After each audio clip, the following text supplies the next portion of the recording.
Welcome to Gridiron Ring, live right here on Periscope for live reactions, play-by-play of the 2019 NFL Draft. So thanks for tuning in and watching. Be sure to share this on social media, like, follow, and subscribe to Gridiron Ring and myself, Cool Hand Luke 96 on social media, Gridiron 18 and Cool Hand Luke 96.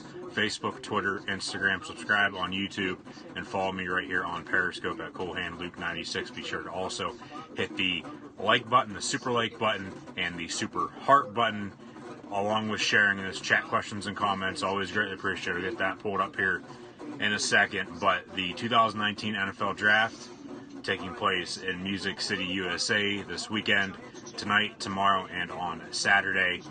Nashville, Tennessee, and currently the Arizona Cardinals are on the clock after they finished 3-13 last year. And a lot of people are thinking they're going to take a quarterback once again in the first round, which would make history for a NFL franchise. No team has ever drafted two quarterbacks in the first round in 2 consecutive years ever before. So they hold the number 1 overall pick. There's been some talk of them potentially trading back and getting some extra picks, but we'll have to see what happens. We are exactly 7 minutes and 40 seconds away from the top of the hour of 8 o'clock Eastern time here, 7 p.m. local time in Nashville for the start of the 2019 NFL Draft. Only round 1 this evening. Thank you guys for the likes and the super likes. Keep those on. Keep those coming on through my way, and we get a live look at some college towns across the country where most of the players that are more than likely going to be drafted this evening are from where they played their college ball at. Yeah, round 1 is tonight. Only round 1 this evening. Rounds 2 and 3 tomorrow night, starting at 7 p.m. Eastern time, and then on Saturday, starting at noon, we'll have rounds 4, and then we'll conclude the 2019 NFL Draft with round 7 sometime Saturday evening. So those chat questions and comments that just came on through, let me see if those will come up here on my end, because I just got the chat loaded. Was having some technical difficulties with the chat there the other time I was on doing a live stream, some more live reactions, play-by-play of the WWE. And this upcoming Monday and Tuesday will also be live right here on Periscope for more live reactions, play-by-play of WWE Monday Night Raw and SmackDown Live, as Susie Colbert of ESPN is currently interviewing Oklahoma quarterback Kyler Murray, who is expected to go number 1 to the Arizona Cardinals. So once again, guys, bear with me on the chat. If you have chat questions or comments, let me know in the chat. Having some more problems with that once again this evening, getting that pulled up for some reason. So the ones that just came on through, I don't know if they're going to appear on my end or not. So if not, please send those back on through. So get a look at some Cardinal fans that are in attendance in Nashville. Okay, yeah, here we go. Got the chat pulled up now. I don't think those comments are going to be coming on through, though, to be honest with you, because normally at the start of the live stream, and then in the meantime, by the time I get the chat pulled up, the chat questions and comments that come on through, they normally don't appear. So sorry I missed those. Yeah, feel bad about that now, but oh well. I'm going to be here for the next couple hours anyway, so be sure to keep those likes, super likes, and super hearts coming on through. Also, chat questions and comments, always greatly appreciated. Like, follow, and subscribe to Gridiron Ring, Gridiron 18, and myself, Cool Hand Luke 96, on social media. Links are actually in the description below if you're watching on playback on YouTube. So Facebook, Twitter, Instagram, subscribe on YouTube to Gridiron Ring, and follow me over on Twitter right here on Periscope at Cool Hand Luke 96. And thank you guys for tuning in and watching this live stream, my live reactions play-by-play of the 2019 NFL Draft. I actually did a mock draft. I released it on the YouTube channel very early this morning, and I actually did a different type of video. Normally, really never have done what I ended up doing, and basically I just did a slideshow with my picks, with who I think are going to go 1 through 32 this evening here tonight in the NFL draft. So basically it was just a slideshow, some music over top of it, so shout out to at Hockenson for the rights to that. But I have the Arizona Cardinals selecting quarterback Kyler Murray from Oklahoma, #1 overall. There's, like I said, a lot of talk, because obviously they drafted Josh Rosen last year. There's a lot of talk, well, you already have Rosen, what are you going to do with him? More than likely they would trade him at that point, I would think. They could very well keep him, have a 2-quarterback draft room with both of those young quarterbacks from UCLA and now Oklahoma, respectively, just inside of 3 minutes away from the start of the draft. And then the Cardinals will be on the clock for 10 minutes. Each team will have 10 minutes to pick in the first round tonight.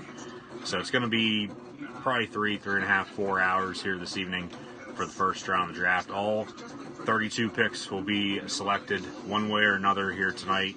However, there are some teams that do not have first-round picks because of trades. The Bears and Cowboys are 2 of them. They both gave up their first-round picks this year to the Oakland Raiders because the Raiders traded Khalil Mack to the Chicago Bears the week before the regular season started last year. And then at the trade deadline, the Raiders traded wide receiver Amari Cooper to the Dallas Cowboys. So Oakland has pick 4. That is their own after finishing, I believe, 4-12, if I'm not mistaken, there last year in the AFC West. And then they also have 24 from Chicago and then 27 from Dallas. And Oakland could be a team that could trade up with the Arizona Cardinals to take Kyler Murray at 1. I don't really know this year, to be honest with you. I've done mock drafts for going on 15 years now. So this year's draft class, this year's round 1 mock draft for myself, one of the toughest I've ever done. Why, I don't know. Normally, I'm pretty decent at this. I watch a shit ton of football year in and year out, every weekend of the year for both college and the NFL. So during football season, you need to get a hold of me. I'm sorry. I'm watching football on Thursdays, Fridays, Saturdays, Sundays, Mondays, and then if there's a college football game on Tuesday and Wednesday late in the year, I'm tuned into that too. So we now get the opening video package for the 2019 NFL Draft here that is taking place in Nashville, Tennessee here this weekend, tomorrow and Saturday as well. Music City, USA. So there's Kyler Murray, Nick Bosa, a couple other NFL draft hopefuls. So Oakland could be a team that could jump up to 1. But I honestly don't know what the Cardinals are going to do.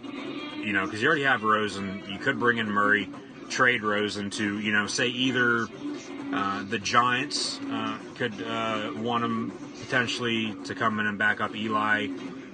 Maybe the Broncos. John Elway is still trying to look for a franchise quarterback, even though they did trade for Joe Flacco during the offseason. The Bengals might be an option as well, along with the Dolphins. And keep an eye out for the Washington Redskins here this evening in a potential trade for Josh Rosen, or trading up and drafting someone in this year's NFL draft here tonight. Oakland, obviously, too, but they wouldn't get Josh Rosen from Arizona. I can guarantee you that. You can mark my words on that. Working 9 to 5 by Dolly Parton. I'm sure we're going to be hearing a lot of great country music here this weekend during the draft. As the draft has moved around the country the past couple years, after taking place in New York City at Radio City Music Hall for the longest time. They went to Chicago for 2 years, Philly a couple years ago, Dallas last year, and now Nashville here this evening. Nice Maren Morris song there. All my favorite people do, along with Brothers Osborne. A lot of people have been saying it does sound a lot like 9 to 5, and it does to some extent, but the NFL Draft presented by Courtyard by Marriott. So we're going to get, I would assume, Trey Wingo, Todd McShay, Kirk Herbstreit maybe, as the NFL Draft is on ESPN, NFL Network, and ABC this year, as we enter the 100th season in the National Football League, NFL 100, NFL Draft in Nashville, Tennessee, Music City, USA this evening, and then the great Mel Kiper Jr. Actually, they're interviewing Patrick Mahomes. That's taking place on ABC right now because there's Robin Roberts of Good Morning America. And he's actually going to be the cover star of Madden 20 next year. Huge crowd for the draft here this evening. People have filed into downtown Nashville, Tennessee on Broadway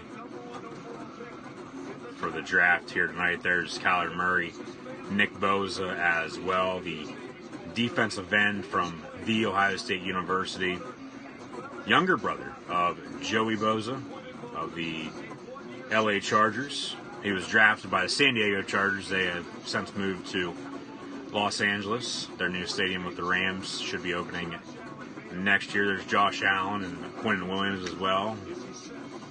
A lot of people were expecting them to go very, very early here this evening. Dwayne Haskins actually watching from home in Gaithersburg, Maryland.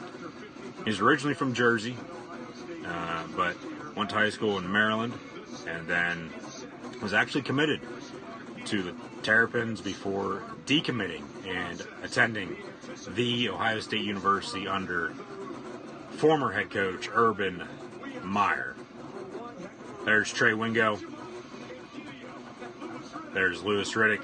Booger McFarland sitting in on the... I'm surprised Tom McShay is not here tonight. Normally, sometimes he is, sometimes he's not. Normally, though, he'll be on tomorrow, Friday, and Saturday. So, Louis Riddick there, former front office personnel for the Eagles and Redskins. Booger McFarland, former first-round pick, played for the Buccaneers and Colts. And then Mel Kiper Jr. He's been covering the NFL Draft for quite a while.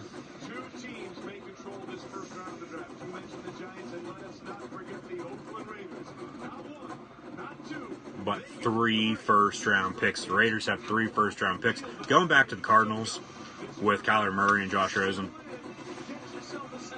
A possibility, in my eyes, I really haven't talked a whole lot about it, would be Oakland trading up to 1, and then Arizona getting 4, plus Derek Carr from the Oakland Raiders. They have their future quarterback then, have a good franchise quarterback.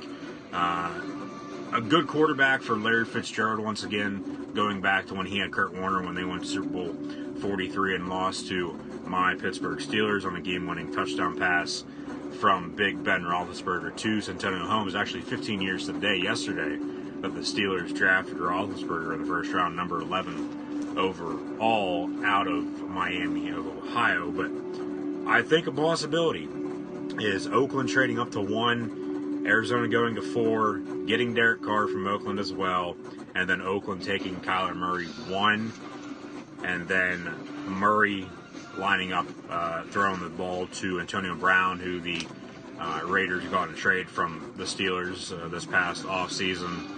And, you know, at that point, Arizona would be free to trade Rosen to really whoever they would want to. And the teams that I named off there a little while ago, the Giants being one, the Broncos, Bengals. Keep an eye out for the Dolphins. They might go after a quarterback sometime this weekend. But the Redskins, I know Alex Smith is still there, but he's going to be out for quite a while with his knee injury that he suffered, I believe it was a week before Thanksgiving this past year. They did get Case Keenum from Denver after Denver got Joe Flacco from Baltimore. So it's going to be a domino effect. There's going to be a couple runs on some players here this evening. There always is, especially the middle of the first round. But it's all going to start off here. It's going to kick off with the Cardinals having the top pick. They should be on the clock, but Roger Goodell, the NFL commissioner, hasn't even come out and said the draft is underway. So we're still at a commercial break here. So hopefully when we come back from this commercial break, they'll kick the draft off. But it's all going to depend on what Arizona does at 1. And then, if they don't take Murray, there's going to be some teams probably trading up. Probably with the Jets at 3. The 49ers wouldn't be stupid either, I don't think, to make a trade from 2 to wherever, because they already have a quarterback as well with Jimmy Garoppolo, who's coming off an ACL injury. He suffered versus the Chiefs last year, early in the season. Jets have the number 3 pick once again this year as they did last year. I have them taking Quentin Williams, the defensive tackle from Alabama. I think Nick Bosa is also going to go to California and play with the 49ers. His older brother, Joey Bosa, as I said, plays for the Chargers. They both attended Ohio State. So, and Joey actually went number 3 or 4 overall. So both, and their dad actually played in the NFL as a first-round pick. So I think that would make history. A father and son connection, father and son combo, but with 2 sons also getting drafted in the first round in the NFL draft. Their dad, John Bosa, played for the Dolphins back in the day. But then both the kids getting drafted in the top 5 of their respective drafts. Pretty remarkable. Oakland Raiders have the 4th overall pick. I have them taking Devin White, linebacker from LSU. Tampa at 5. Like I said, it's really just going to be a domino effect with whatever happens at 1. We'll get a clearer picture, a better read on what other teams are going to be doing, from the, I'd say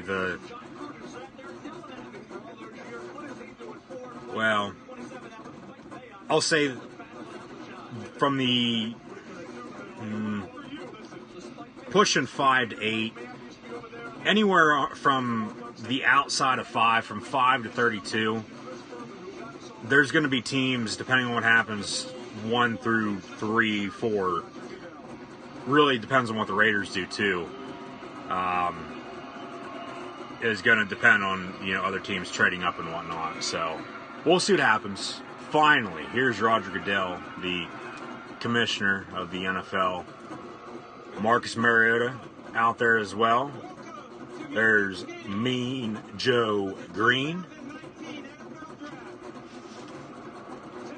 And who's the guy behind him?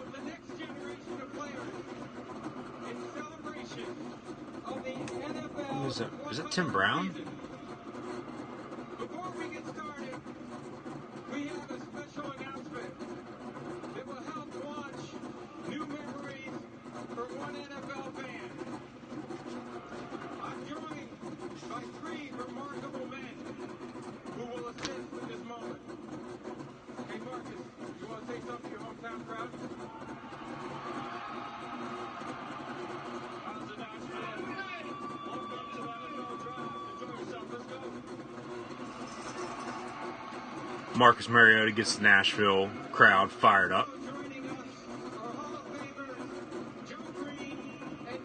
Yeah, that's Tim Brown. That's who I thought it was.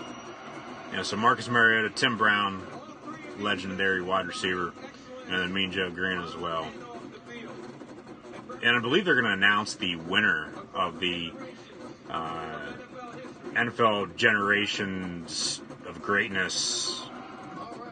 I don't even know what the hell it is. NFL 100, we're announcing the greatest Okay, they're going to announce, they're saying it's the greatest prize. They're going to give away season tickets for life.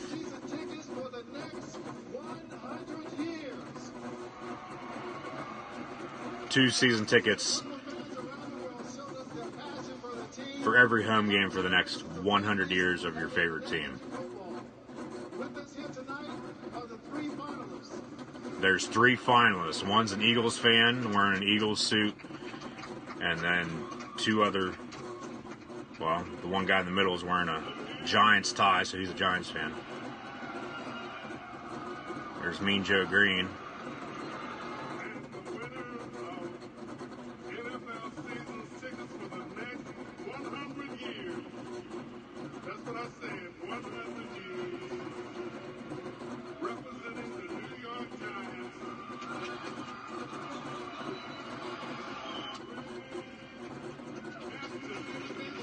So the guy who is the Giants fan hugs it out with Roger Goodell. He just won 2 season tickets for the next 100 years in the National Football League. The Hampton family, they're Giants fans. So congrats to them.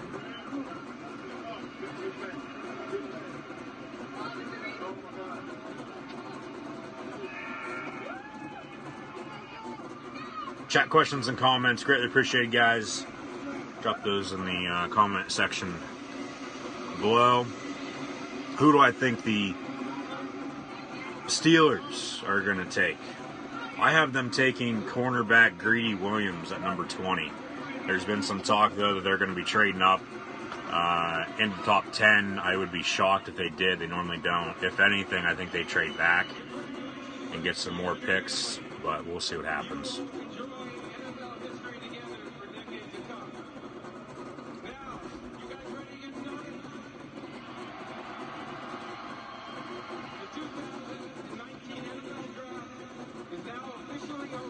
Draft is officially open, and the Arizona Cardinals are on the clock. Who are they going to take? Everybody's thinking it's going to be quarterback Kyler Murray from Oklahoma, including myself. Wouldn't be shocked if it is, but we'll find out here within the next 10 minutes. 9:38 now on the clock. There is a live look at the Cardinals' war room, their draft room out in Tempe, Arizona. Steve Keim, their GM. New head coach, Cliff Kingsbury as well, replacing Steve Wilkes, who was fired after 1 year. Kingsbury himself was fired by Texas Tech in college football this past year after finishing below 500. Cliff Kingsbury's notable quarterbacks: Case Keenum at Houston, Johnny Manziel at Texas A&M, former Heisman Trophy winner, Baker Mayfield at Texas Tech before he transferred to Oklahoma, Texas Tech once again with Patrick Mahomes, Chiefs quarterback drafted in the first round 2 years ago is going to be the Madden cover athlete this upcoming year. If Murray does, in fact, go number 1, and what's going on the stage? Okay, they're actually just showing an interview with Kingsbury when he was still the head coach at Texas Tech this past October. But if Kyler Murray does, in fact, go number 1 overall to the Arizona Cardinals, it'll be the first time since 1977-78 where in back-to-back years, back-to-back Heisman winners go number 1 overall in the NFL draft. Earl Campbell and Billy Sims in 77 and 78, and then Baker Mayfield last year, and then potentially Kyler Murray this year. And that would also be the first time, if this happens, first time since 1968-69 where players from the same school go number 1 overall in back-to-back years as well. Ron Yeri and the Juice, O.J. Simpson from USC. So 7 minutes and 25 seconds for the Cardinals to get their pick in. Live look at Kyler Murray. Cardinals, they still have Larry Fitzgerald at wide receiver. David Johnson at running back. He's looking to have at least 1,000 yards rushing and 1,000 yards receiving this upcoming year, so we'll have to see if that's going to happen or not. They made some moves during free agency as well. Former top pick out of West Virginia, Kevin White, the wide receiver, he signed on to play with the Cardinals. They signed Terrell Suggs away from the Baltimore Ravens. Suggs comes home to play for the Cardinals, played his college ball also in Tempe at Arizona State. Re-signed Larry Fitzgerald, 1 year, $11 million deal. Got some more weapons for whoever the quarterback's going to be, whether it's going to be Rosen or Murray. They have Charles Clay. He comes over on a 1 year deal after playing with the Dolphins and Bills. But they also got him some protection on the offensive line. Marcus Gilbert was traded to Arizona from Pittsburgh in exchange for a 6th-round pick in this year's draft. And then also J.R. Sweezy signed a 2 year deal after playing with Seattle and Tampa Bay. So 5 minutes now and 45 seconds. What do you guys think the Cardinals are going to do? Let me know in the comment section below.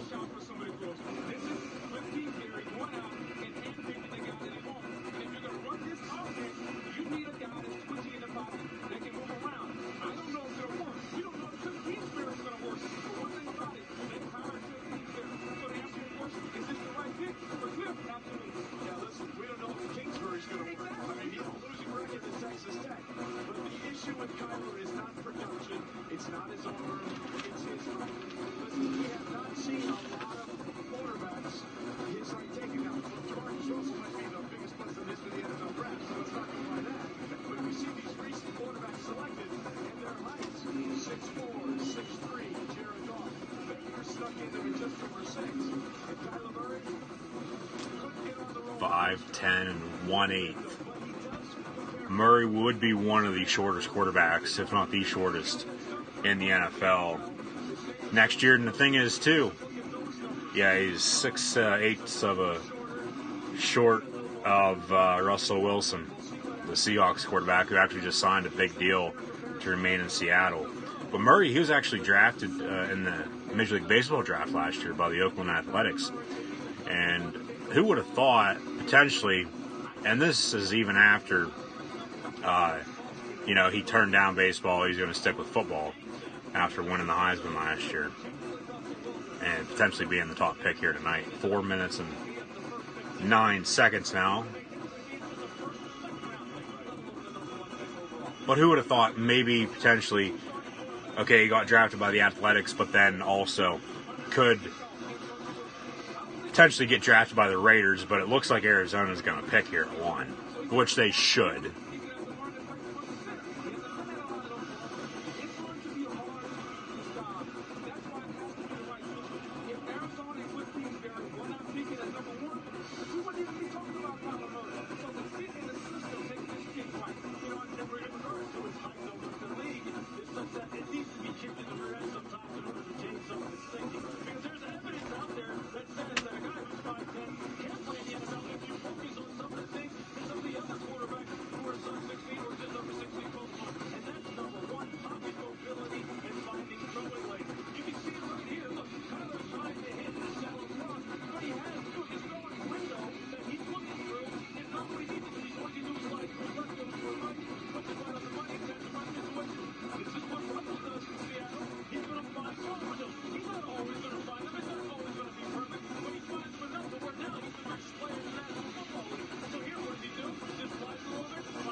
showing some highlights right now of Murray being compared to Baker Mayfield, Drew Brees, Patrick Mahomes, all great quarterbacks in the NFL. 49ers will be up next. The Cardinals have under 2 minutes to pick now. And we go to Adam Schefter and Mortensen backstage at the NFL draft.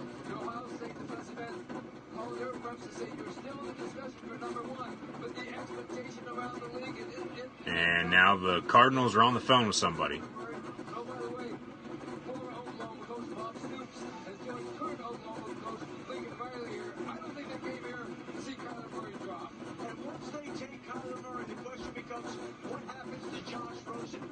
Teams the Cardinals have spoken to this offseason are the Giants, the Dolphins, and the Chargers. Rosen has not been a priority for any of them. He's a backup plan depending on what happens in the first night of the draft. So tonight's with Kyler Murray, and tomorrow night, maybe for Josh Rosen, Trey. All right, Josh Rosen drafted number 10 overall last year out of UCLA to the Cardinals. They gave up a first rounder, a third, and also a fifth or sixth to draft him, to trade up from 15 to 10 with the Raiders to draft Rosen. So Adam Schefter saying that if they do in fact draft Murray this evening, as the pick is in, the Cardinals haven't made their selection. We'll find out who that is here in a second. But Adam Schefter saying that tonight might be about Murray for the Cardinals, then Arizona's going to worry about Josh Rosen later on. So the pick is in for the Cardinals. 49ers are now on the clock. They actually got some live music going up on the stage. They are in Music City, USA, Nashville, Tennessee, so I get that. The pick is in. Pick is in for the Cardinals.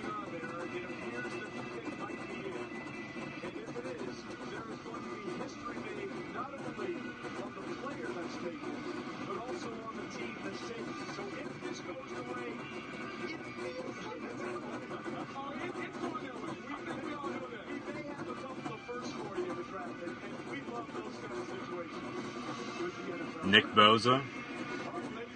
He'll probably go 2 to San Francisco if Cardinals take Murray here. They play in the NFC West together. We're going to be seeing that for a lot of years to come. Here's Roger Goodell with the number 1 overall pick in the 2019 NFL Draft. Arizona Cardinals select Kyler Murray, quarterback, Oklahoma. So 1 for 1 on the evening. There's Bob Stoops and Lincoln Riley, former head coaches of him at Oklahoma.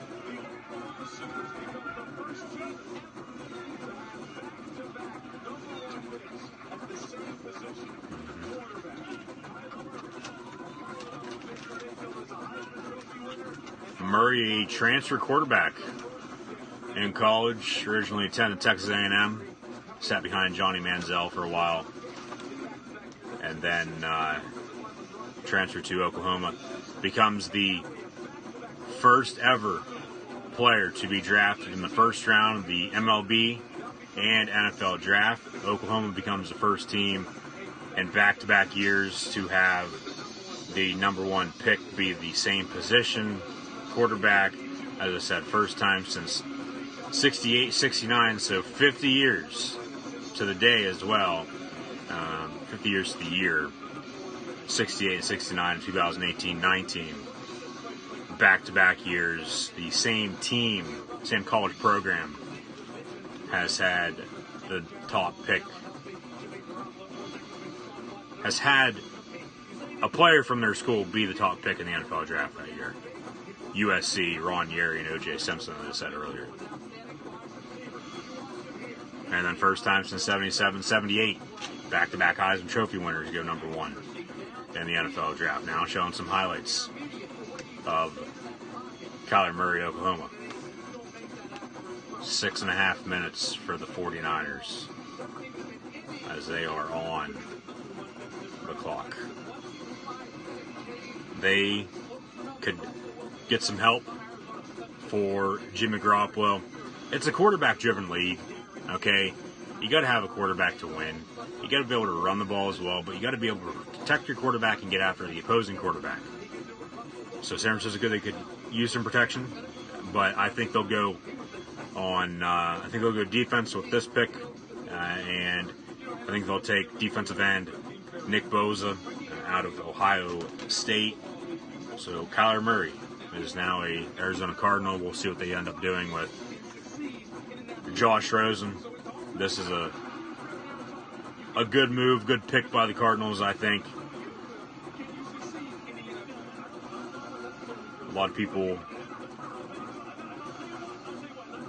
people think Murray's a lot like Baker Mayfield, who was drafted 1 overall last year by Cleveland. Saw how he did.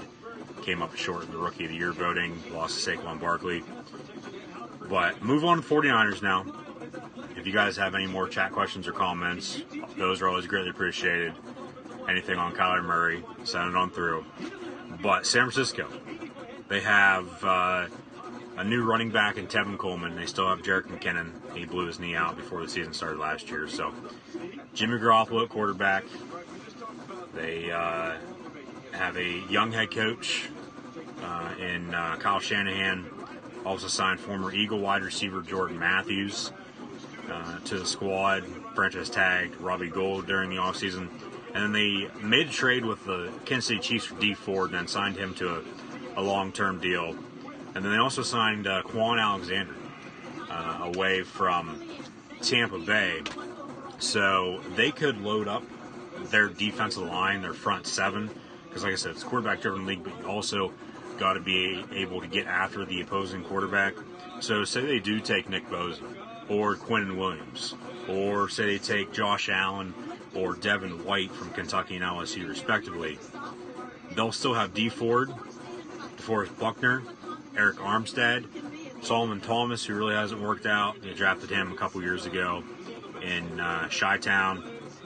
So just think if they have, say, you insert Nick Bosa in Thomas's spot, you'd have Ford, Buckner, Armstead, and Bosa as your defensive line, getting after Russell Wilson, Kyler Murray now in Arizona, and Jared Goff of the NFC champion Los Angeles Rams. 49ers are going to be a team to keep an eye out for this upcoming year, as their pick is in as well. So we'll find out here in a second who the 49ers are going to be taking at number 2. Cardinals quarterbacks selected in the first round in the common draft area. 77, 87, 06. And all these guys have done nothing. Matt Leinart was a complete bust in 06, Josh Rosen last year, and now Kyler Murray this year. We'll see how that works out, though. But if Garoppolo went down last year with an injury, San Francisco, I thought, was going to make the playoffs. They still were able to run the football without Jerick McKinnon. George Kittle really came on as a tight end, former Iowa Hawkeye. 2 Iowa tight ends might go in the first round tonight. TJ Hockenson and Noah Fant. There is Nick Bosa. And his family has a rich history of getting drafted in the NFL. Father played for the Dolphins, and his older brother Joey, is currently playing for the Chargers. So who are the San Francisco 49ers going to pick? Their pick is in with the second pick in the 2019 NFL Draft. San Francisco 49ers select Nick Bosa, defensive end, the Ohio State University. 2 for 2. There's Joey Bosa back stage as well with his younger brother Nick. So Nick's also going out to California. He's going to be playing with the 49ers. Joey down south in Los Angeles. with the Chargers.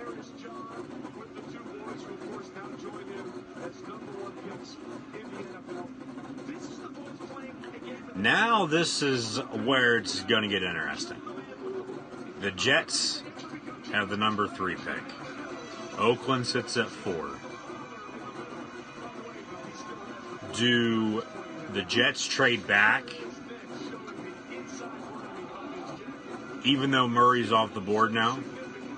Do the Jets trade back with somebody? Don't know who it would be. I don't think it'd be anybody in the AFC East, to be honest with you. Or in the AFC in general. Father and 2 sons selected in first round. Why did I didn't even think about this earlier when I mentioned this. You have the Mannings and now the Bosas. Father and then 2 sons selected in the first round. Archie Manning, Peyton, and Eli. John Bosa, Joey, and now Nick Bosa. So, history made once again this evening.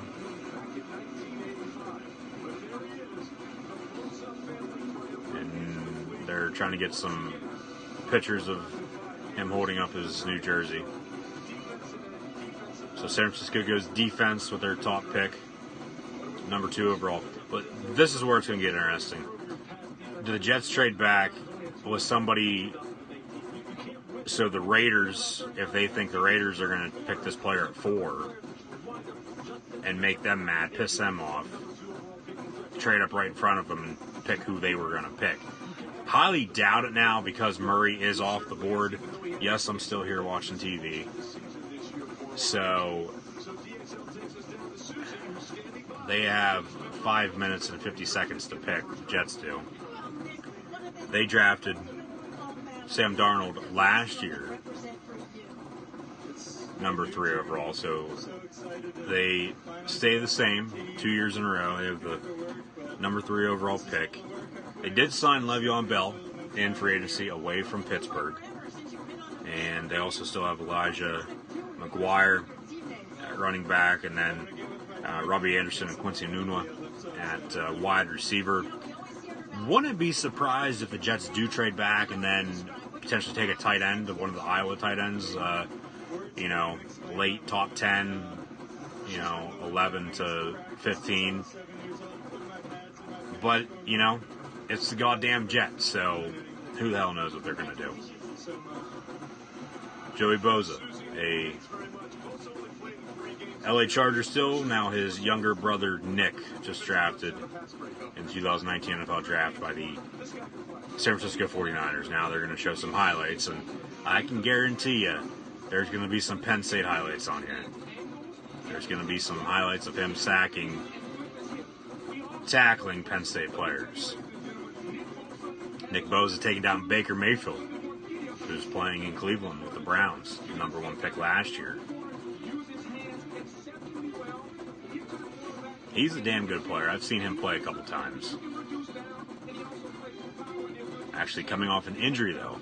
Suffered early in the season last year, and he ended up being out the entire season at that point then, and actually left the team before the end of the regular season and entered the draft, has been training ever since, and just became a San Francisco 49er with the number 2 overall pick in the NFL draft this evening.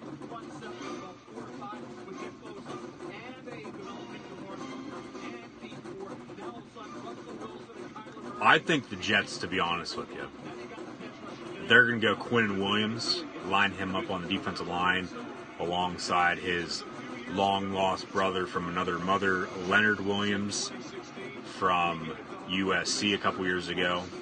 2016, there's Joey with Roger Goodell. Now Nick Bosa with Roger Goodell hugging it out. So, are they really going to go to commercial? Normally the first hour of the draft is commercial free. It is on ESPN, NFL Network, and ABC. I'm currently watching on ESPN like they do every year. So I think they're going to take Quinnen Williams, defensive tackle, from Alabama, because Steve McClendon's getting up there in age. He's the only true defensive tackle that they have. They did, however, sign C.J. Mosley away from Baltimore in free agency. So Baltimore did lose two good linebackers in free agency. So keep an eye out for them drafting a linebacker potentially tonight or sometime this weekend that they see fit to coming in and starting right off the bat. So, like I said, it's the goddamn Jets, so honestly don't know what they're going to do. They'll probably fuck it up, to be honest with you. They will. They always seem to, so we'll see.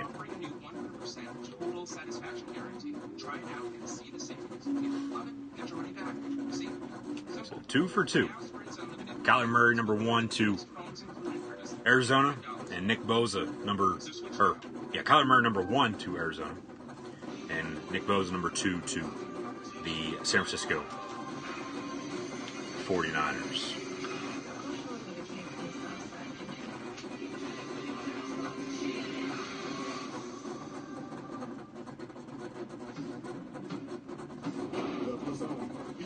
It's meat, cheese, melt, and you know it's big. The pepperoni pizzone's back in our $5 line. 2 or more, just $5 each. No, our pizza's hot.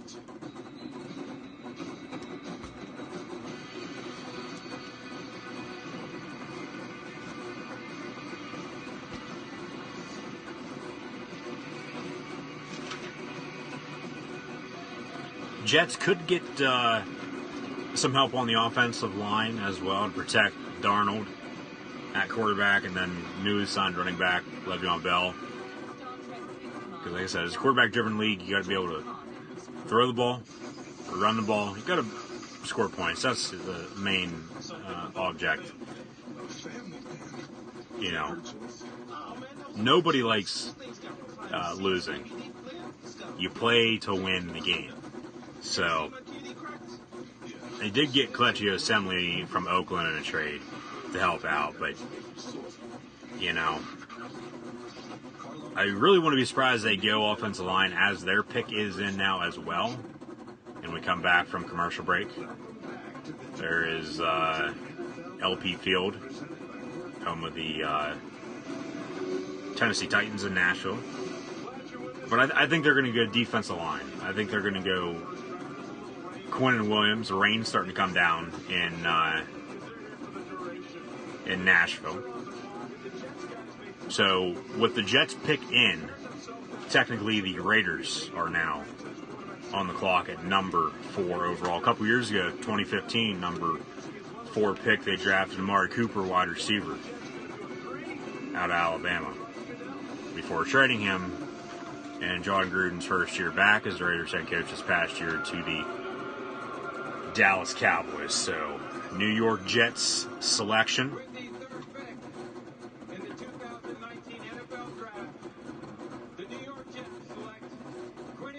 And the Jets take Quinnen Williams, defensive tackle, Alabama. 3 for 3 for myself. Now, I know I said it was going to get interesting with the Jets. If they trade back, they don't. They draft Quinnen Williams out of Alabama to go alongside Leonard Williams to get after Tom Brady, Josh Allen, and now Ryan Fitzpatrick down in Miami with the Dolphins. We'll have to see if the Dolphins take another quarterback. But Quinnen Williams originally committed to Auburn. Did not know that. Then went to the Tigers' rival, the Crimson Tide of Alabama in Tuscaloosa. I know I said it was going to get interesting with the Jets. They don't trade back there. They draft Williams. But here, in my opinion, this is where it's really, really going to get interesting with the Oakland Raiders. Because at that point then, you know, the dominoes are really, really going to start to fall. Whether in place or all over the place, The Raiders at 4 have 3 picks, 4, 24, and 27. They need some help out on defense, I would assume, after trading Khalil Mack away to Chicago last year. I haven't taken linebacker Devin White out of LSU. They could take Josh Allen, linebacker from Kentucky, or defensive tackle Ed Oliver from Houston. They did get a great wide receiver in Antonio Brown in a trade from the Pittsburgh Steelers this offseason. So they still have Derek Carr. I highly doubt they'll go quarterback now. With Kyler Murray off the board, they'll stick with Carr for this upcoming year. Quarterback draft class for next year now is completely loaded, led by Tua Tagovailoa from Alabama. So they could, potentially take him next year if things don't work out. But they did get Trent Brown to protect whoever their quarterback was going to be. It's going to be Derek Carr, pending any injury. Pending an injury. So Trent Brown comes over from New England on a 4-year deal. They signed wide receiver Tyrell Williams away from the Chargers and then traded for Antonio Brown. So they did get weapons and some protection for their offense during the offseason. LaMarcus Joyner on defense as well in the secondary position. So you might as well go up front with your front 7. Defensive end, tackle, linebacker. That's where I would think the Raiders are leaning towards right now with the number 4 overall pick in the 2019 NFL Draft with 4 minutes and 40 seconds to pick. So 3 for 3 for myself so far. 3 picks in the books. Still 29 to go here tonight for the 32 picks. Not 32 teams, because like I said earlier, some teams don't have some first-round picks because of trades last year.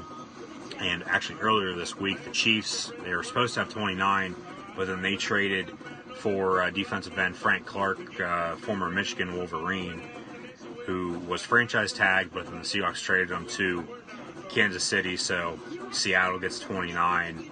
Kansas City gets Frank Clark, so Kansas City, no first-round pick anymore. Seattle gets 2 first-round picks now, 21 their own and 29. But these teams that don't have first-round picks, they very well could trade up back into the first round.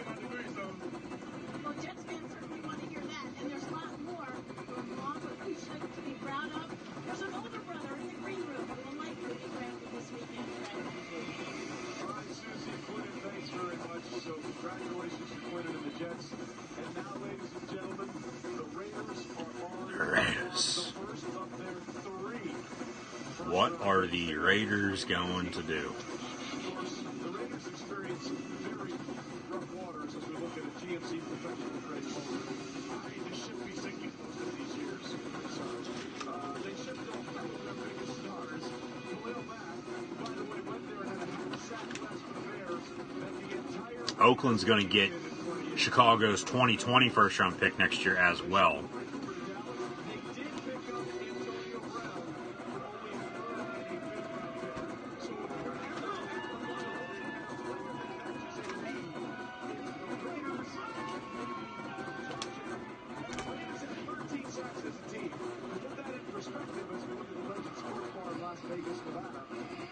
There's no one there. The NFL in 2018 was 30.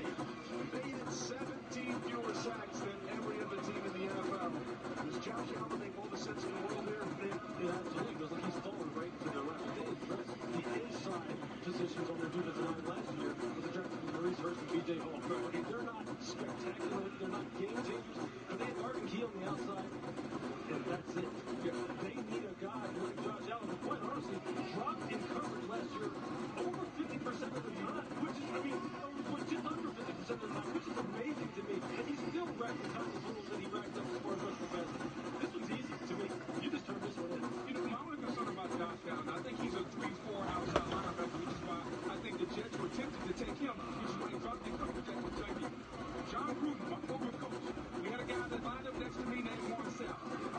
three technique that can hit the feet down. So if it's not Josh Allen here for this pick, don't be surprised if it's Ed Oliver maybe at the pick. That three technique is line up over the guard and hit the feet down. Ed Oliver may have been one of the most underutilized and misused defensive players, or just players period in this draft. He's not lining up in the 0-0 over and over. You're watching the film going, is he really lining up there?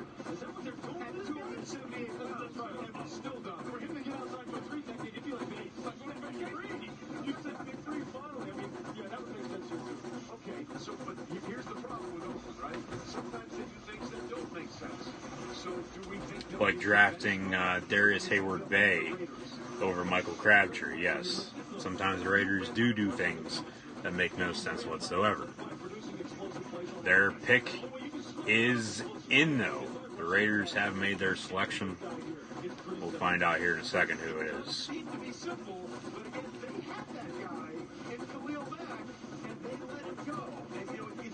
Sometimes we see these players, Dave GM's big in New York. You draft a generational player like Odell Beckham, then you just want to get a draft pick again for like a 10% chance to get that kind of player. That's the weird part about some of this we've seen this offseason. Yeah, look, a lot of times when it comes to accumulating draft picks and building football teams, look, arrogance sometimes does creep into the psyche of guys who do it. But I've been there as far as being a scout. You always think you can find the next best, and there's always someone else. I know one thing about John Cooper. Yeah. He's anything, he's unpredictable. We had a few of those moments. So this is the first of three chances we'll find out if John is traditional or unconventional. The pick is in. Here we go. Raiders.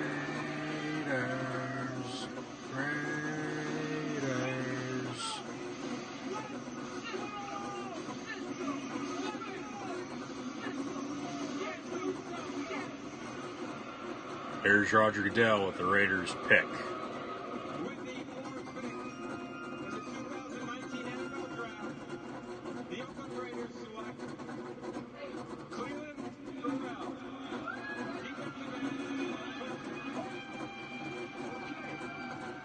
Really? At 4? Hell, you could have traded back to get him, and once again, the Raiders with a questionable selection in the NFL draft. They take defensive end Clelin Ferrell from Clemson, which isn't a bad pick. He's a great player, don't get me wrong.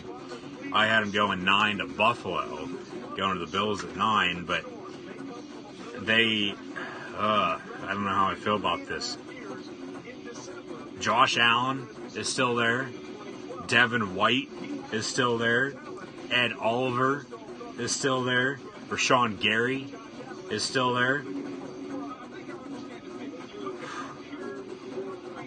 Ferrell he might be the best, as Ferrell is in Richmond, Virginia this evening, on the phone with the Oakland Raiders right now.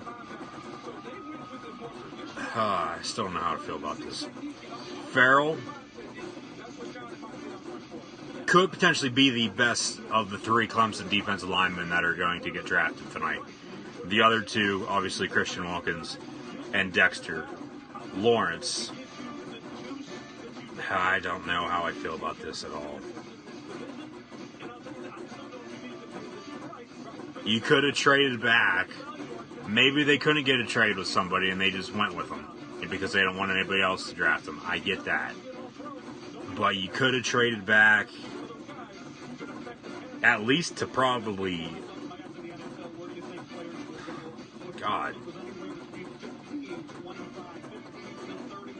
Probably at least to the latest 12. Maybe 13 with the Dolphins. The Dolphins trade up and get a quarterback. But the Raiders, they take Clelin Ferrell from Clemson. Clemson turning into the new Alabama. So Ferrell now going to be on the same defense as LaMarcus Joyner, who they signed away from the Rams in free agency. Ferrell going to be on the D-line as well, alongside Maurice Hurst and Jonathan Hankins. and Ferrell, you put those three together, he's the best player, and he's not. He literally just got drafted. He's going to be a rookie this upcoming year.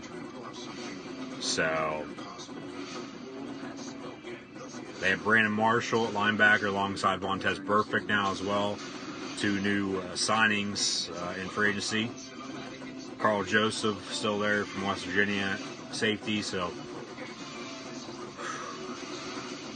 I honestly don't know how to feel about the Raiders pick at 4. Like I said, I think he could have traded back, got some more picks, and then still had a chance to draft Ferrell. Plus, you have 24 and 27. So we'll see what they do there. They might go running back, maybe another offensive lineman in the first round. They get to last year, Colton Miller, maybe another defensive player. Maybe they're thinking about trading up from either 24 or 27 into the, say, top 10, 12, 15, in that range somewhere there, depending on what happens, with the next couple picks, how the dominoes are going to start to fall now. And, maybe get back up in there and, take somebody who they would have liked to take it for, but had a lower draft grade on. I would think now Tampa is going to take Josh Allen, linebacker from Kentucky. Either him or Devin White from LSU, one of the two. I think Tampa Bay is going to take a linebacker, to be honest with you. I actually have Josh Allen going to Tampa Bay as I look at my mock draft. At that point, Devin White, the linebacker from LSU, if he doesn't go to Tampa, would probably go to the Giants at 6. The Giants have 2 picks, 6 and 17. A lot of talk they were going to take a quarterback tonight to come in and back up Eli Manning for a couple years before he retires. They drafted Saquon Barkley, number 2 overall last year out of Penn State. The number 17 pick actually is from Cleveland. The Odell Beckham Jr. trade. OBJ is now in Cleveland, Ohio with the Browns. So, like I said, it really all depends on what Oakland does at 4, on how the rest. Nice shot of Beaver Stadium there, as the NFL is in its 100th season. This upcoming year, college football, 150 years. The whiteout once again. 2 Penn State shots in this football video package for ESPN, which is somewhat surprising, to be honest with you. So highlights of both college and NFL football as they come back from commercial break to Nashville, Tennessee for the NFL draft here this evening.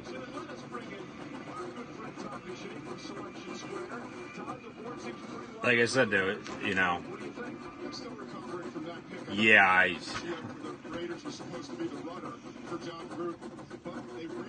honestly don't know what to think about Oakland at 4 there. Yeah, Tampa. Or Devin Bush.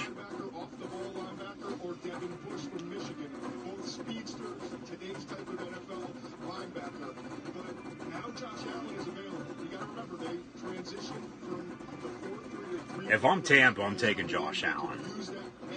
I am.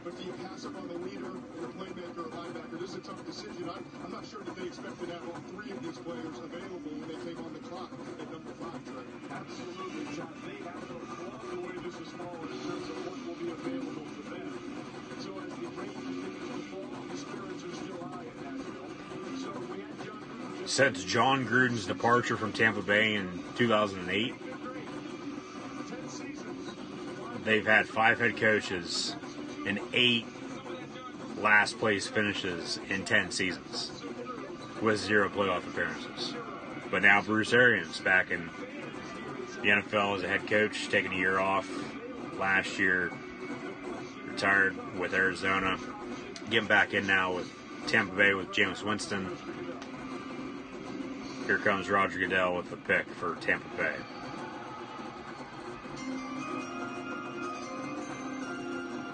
I still don't know what to think about Oakland's pick. I don't. I'm joined by Casey Reynolds, a Make-A-Wish kid and a huge Buccaneers fan. Casey's been fighting cancer, and tonight his wish is to be granted to announce the opportunity to be granted to announce the Buccaneers' first-round pick. We hope this wish gives Casey the physical and emotional strength to face any challenges that come his way. Okay, Casey, now's the time. Now, Make-A-Wish kid will announce the Buccaneers selection. Casey Reynolds from Make-A-Wish.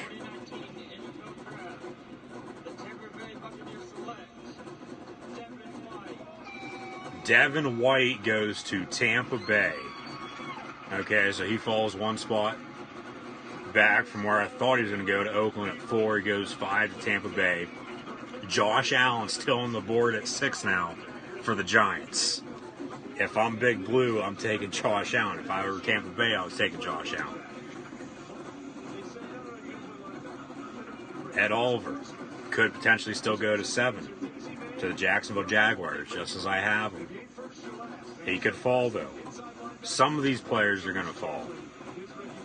It's just how it goes. There's always players that fall in the first round. Sometimes there's players that have first-round grades that don't even get drafted in the 3rd, 4th round. And like I said, there's going to be a run on a couple of different positions, but I'm still trying to get over Oakland taking Clelin Ferrell from Clemson at 4. They very well could have traded back and caught more picks and still drafted them. So Devin White going to Tampa Bay. Tampa Bay really hasn't had a good linebacker in quite a while, to be honest with you. I know, like I said earlier, they did just lose Quan Alexander to the San Francisco 49ers in free agency. So basically, White's going to come in and replace him. But Tampa loading up the defense alongside Levante David.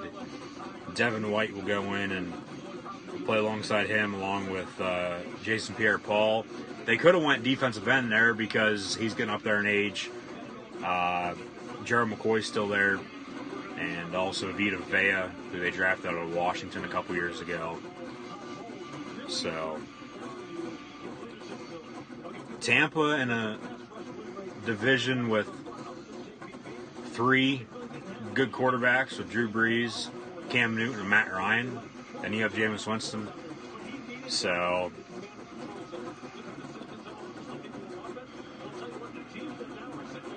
Devin White, good pick to Tampa Bay. I just didn't think he'd be there for him. I thought Oakland was going to take him. So this is a good pick by Tampa Bay, though. I'm just still shocked that Oakland took Clelin fucking Ferrell at 4.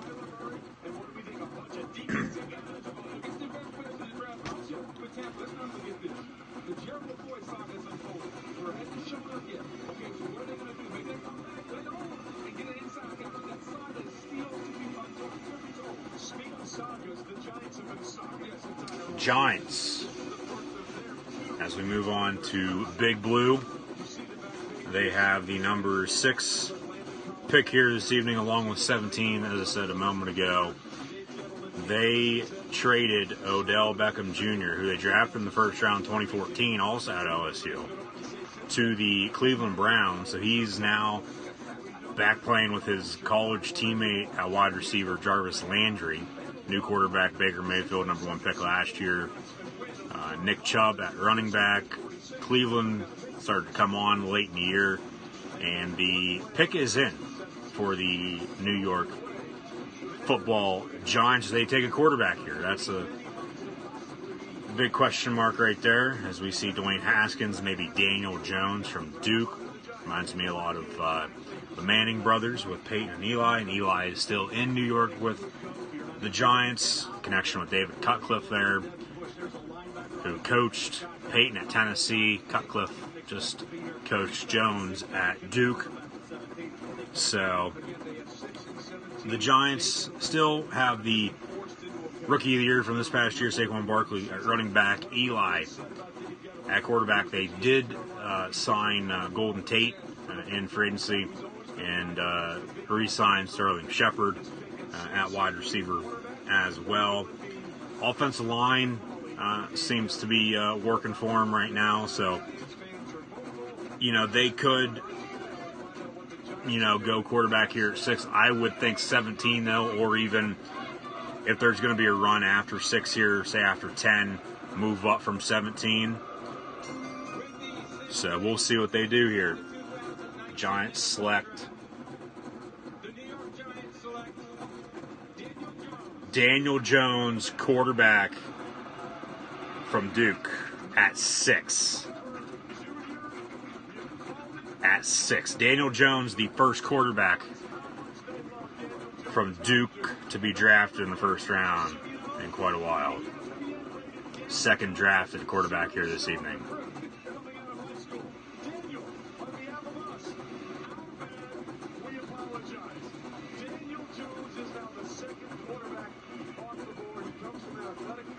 Jaguars are on the clock. I would have thought, I had them taking them at 17. I did. I had the Giants, it's right here, and you can go check out my mock draft. I had the Giants taking Daniel Jones at 17. I didn't think they'd take him at 6. Okay. But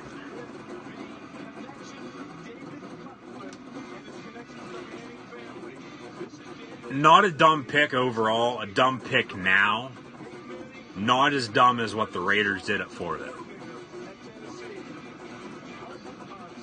So the Giants are going to try to continue on with some good quarterbacks. Daniel Jones, as I said a moment ago, knows the Manning brothers. There's David Cutcliffe backstage. He coached Peyton Manning in college at Tennessee. Peyton going to be a first ballot Hall of Famer, greatest of all time in my opinion. And you watch his tape, you see some highlights of him here. He does, in my opinion at least, remind me a lot of Peyton Manning. And now to go in and back up Eli Manning for the next couple years before he decides to retire. The Giants, Daniel Jones, Saquon Barkley, Golden Tate, Sterling Shepard, Evan Ingram at tight end. The Giants' offense will be fine. Like I said, their offensive line there looks like that's going to be all right for them too. So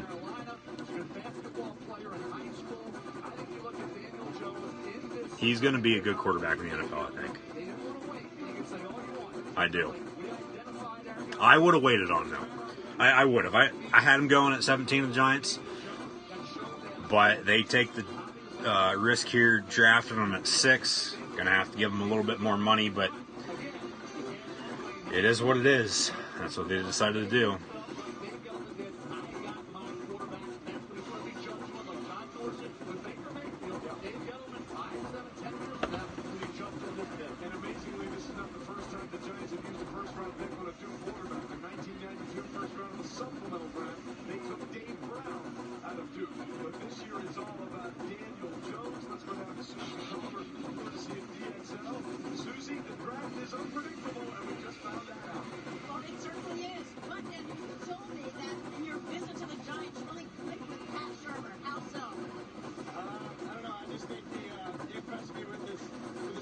They have Eli at quarterback. They drafted Kyle Lauletta last year out of Richmond. So he'll still be there. Jaguars pick us in. A lot of people are thinking they're going to go tight end here at 7.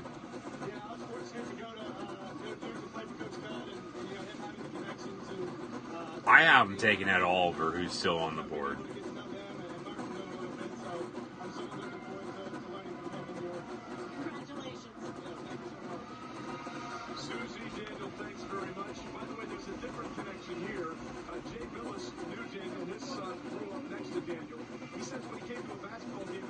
His right hand was broken, so he used his left hand and said left hand best guy in the camp. So the guy has some athletic ability. But Lewis, did they make a mistake by passing on Dwayne Haskins? Well, I guess we'll see. Look, you know how I feel about Dwayne Haskins. Look, you know how I feel about Dwayne Haskins. I'm going to bet my guy. Okay, that's the guy who I've been backing all along. The guy who I will continue to back. I think Dwayne Haskins is going to go to Cincinnati at 11.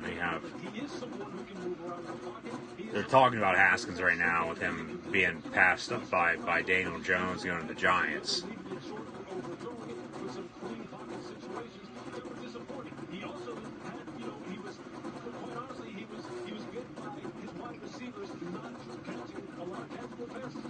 So there were some things that could have made his numbers look even better. But I'll just tell you this, just overall, from a prospect standpoint, I remember Dwayne Haskins, but we'll see here. Hopefully he turns out to be a fine quarterback for them. Now, teams that may be looking at quarterback now, whether it's Denver or Cincinnati or Miami, how interested do you think they Haskins to Miami, I wouldn't mind. Haskins, I think, is going to go to Cincinnati, though. First-year head coach Zach Taylor, Andy Dalton going into his final year on his contract. Really hasn't lived up to his potential after getting drafted in the second round back in 2011 out of TCU. So, you know, but we'll see what happens here. Washington quarterback as well, maybe. We'll see.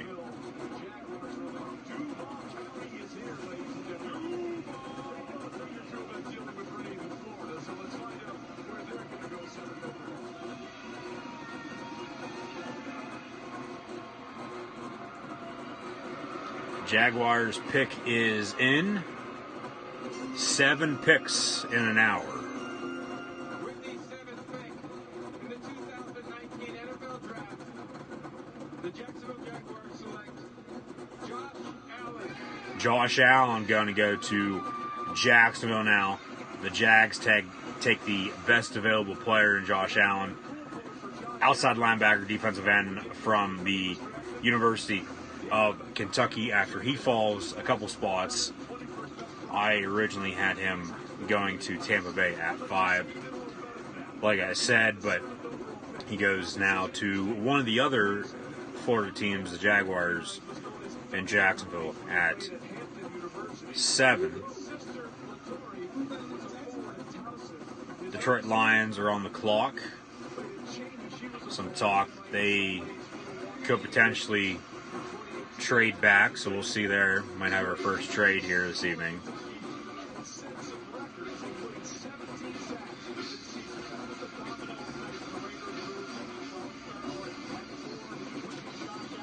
Josh Allen very well could have been an Oakland Raider, Tampa Bay Buccaneer, but they pass on him. He goes to Jacksonville at 7, and he's going to bring a lot of energy to the Jaguar defense, something that they missed this past year after linebacker Paul Leslie retired. They also have Calais Campbell on the defensive line and Miles Jack at linebacker, who's been a decent linebacker in the NFL after getting drafted by the Jags out of UCLA a couple years ago. Actually fell in the second round due to an injury. And then, offensive side of the ball for there's some Penn State highlights. Josh Allen sacking Trace McSorley in the Citrus Bowl this past January. But the Jaguars offense, they bring in Nick Foles from Philly to be their starting quarterback. They still have Leonard Fournette at running back. Alfred Blue leaves Houston to go to Jacksonville. They could take another running back later on. We'll see. I would go a big, deep threat at wide receiver, though, for Jacksonville as well later on. But it just depends on what else happens with all these other teams in the NFL, who they decide to pick.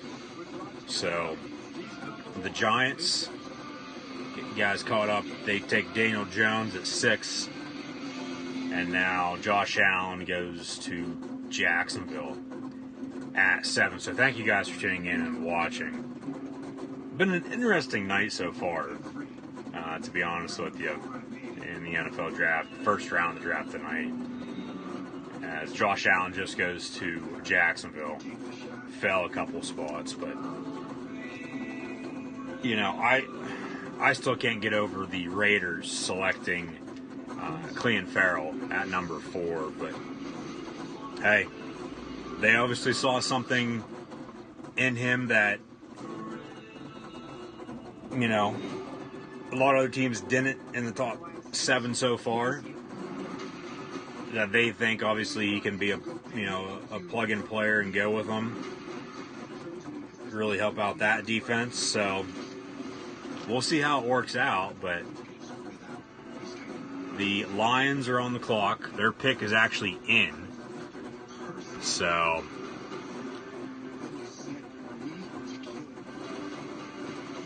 Lions, and then the Bills and Broncos to round out the top 10. I don't think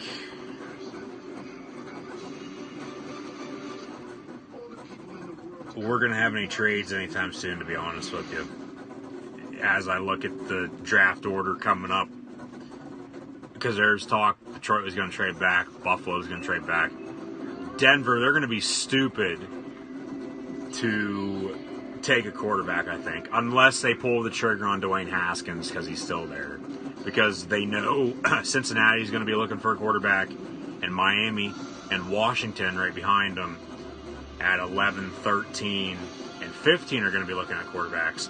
With Kyler Murray and Daniel Jones off the board, Denver might pull the trigger on Haskins, even though I wouldn't think it'd be a good fit because they still have Flacco.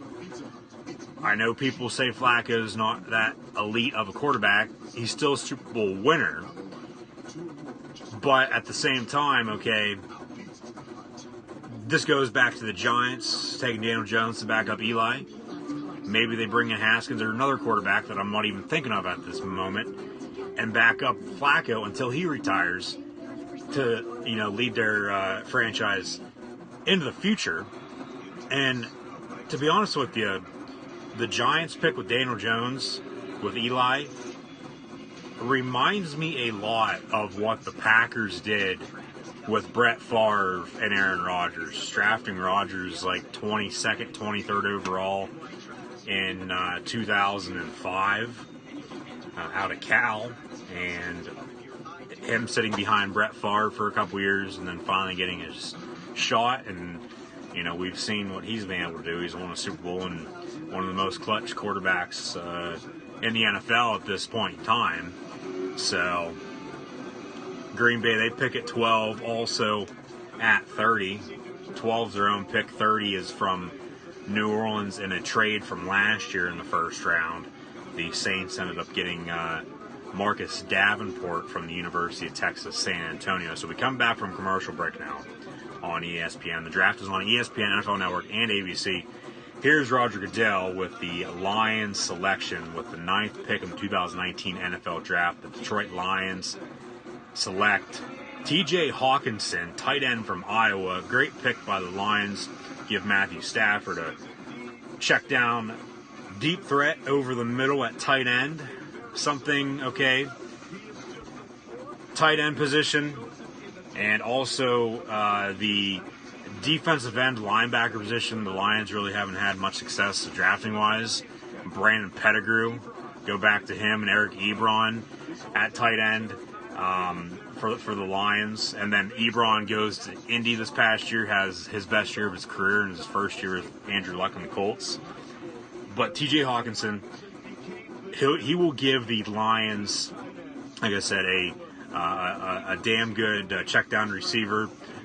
Reminds a lot of people of Rob Gronkowski, who just retired. Reminds me a lot of Heath Miller, to be honest with you, as well, who was drafted out of Virginia to the Pittsburgh Steelers. And Iowa, they're tight end you. They are. They're showing all the tight ends from Iowa selected in the NFL draft since 2000. Dallas Clark won. Greg Kittle, C.J. Fedorowicz, Noah Fant's going to go later on tonight, I think, as well. So, Hockenson, as they show the Iowa wave to the Children's Hospital right next door. Surprised they're not flipping off all the Nebraska Cornhusker fans one state over to the west, but it is what it is. I actually did put a nice picture of Noah Fant in my mock draft video of him running away from Nebraska defenders, but actually have a video now of the University of Iowa Children's Hospital sending congratulations to T.J. Hockenson, one of the 2 tight ends from Iowa going to be getting drafted tonight.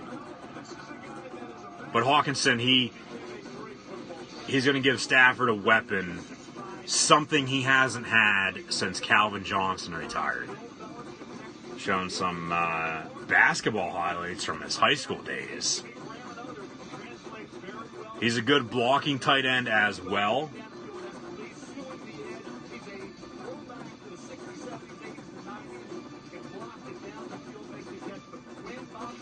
Actually saw him and Fant play this past year.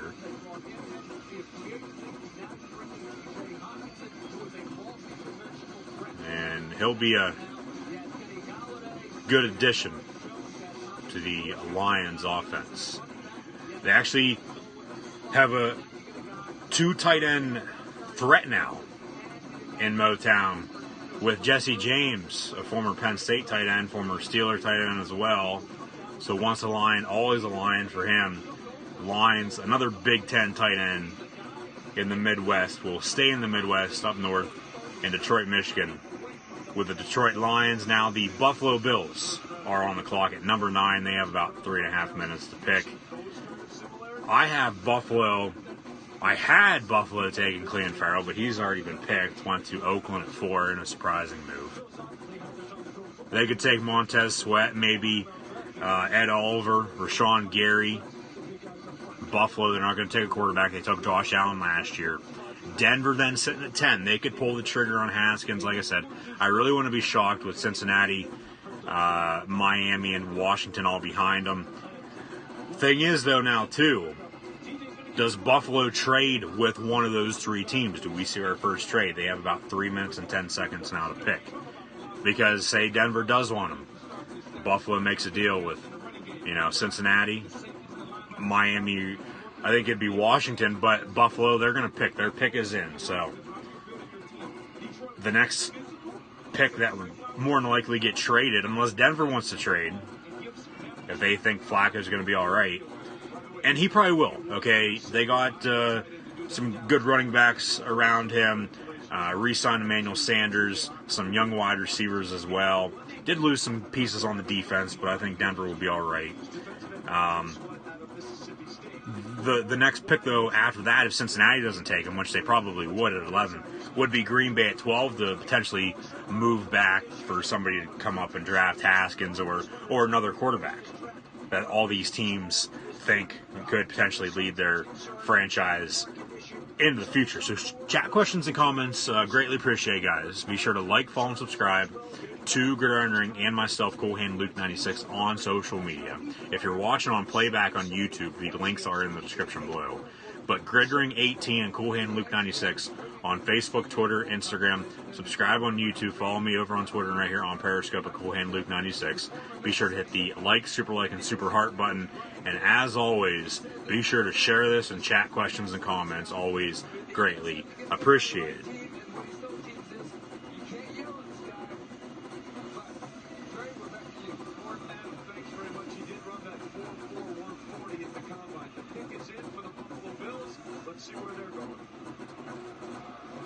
Buffalo, who are the Bills going to take at 9?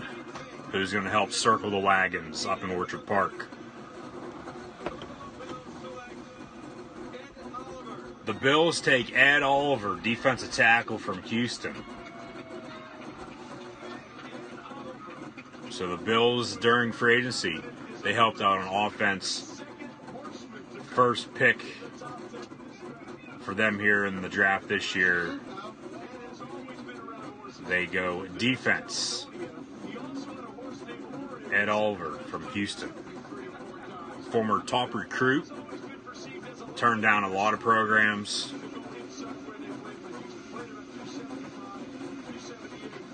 There's another NFL draftee now riding his horse down Old Town Road, and there's Ed Oliver getting his Buffalo Bill hat. He's excited. He's going to the Bills. But once he gets to Buffalo, he's going to hate it.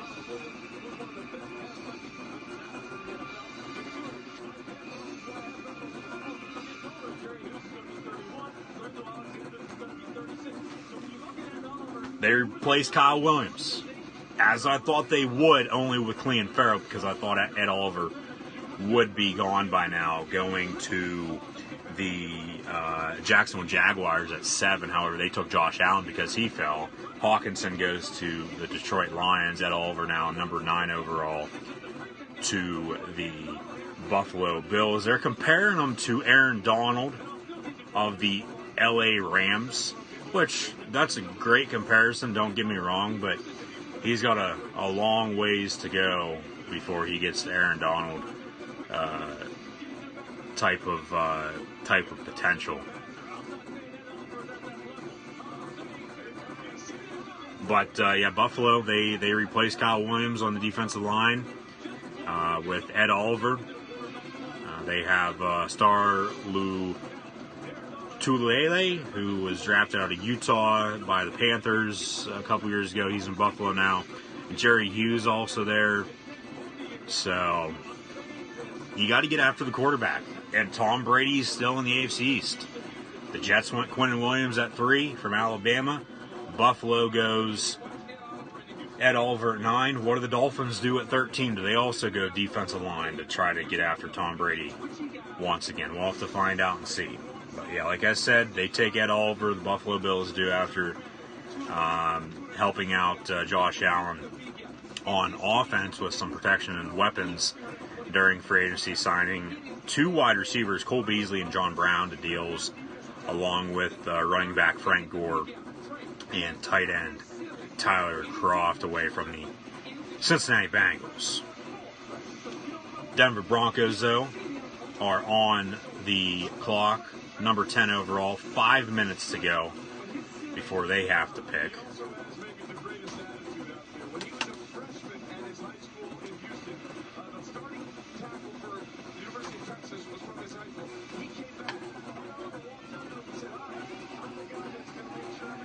Ed Oliver out in the crowd now with the Buffalo Bill fans.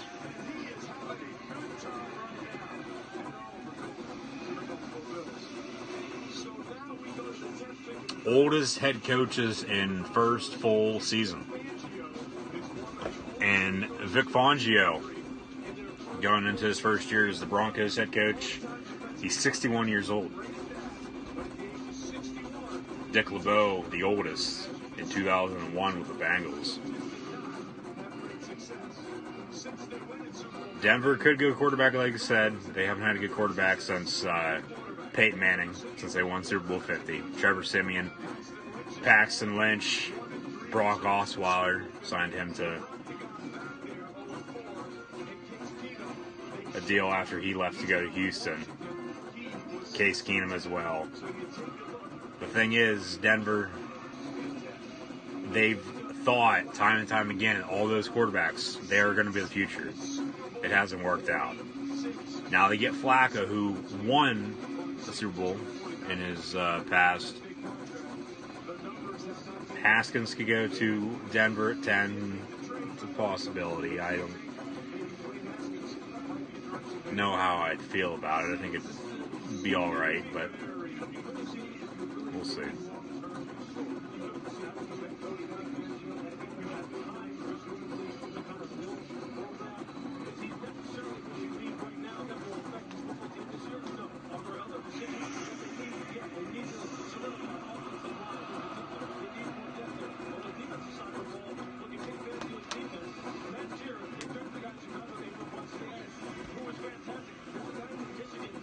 Devin Bush. I have Devin Bush going to Denver at 10. I do. First trade, the Pittsburgh Steelers trade to number 10 with the Denver Broncos. The reports were true. Pittsburgh is now on the clock.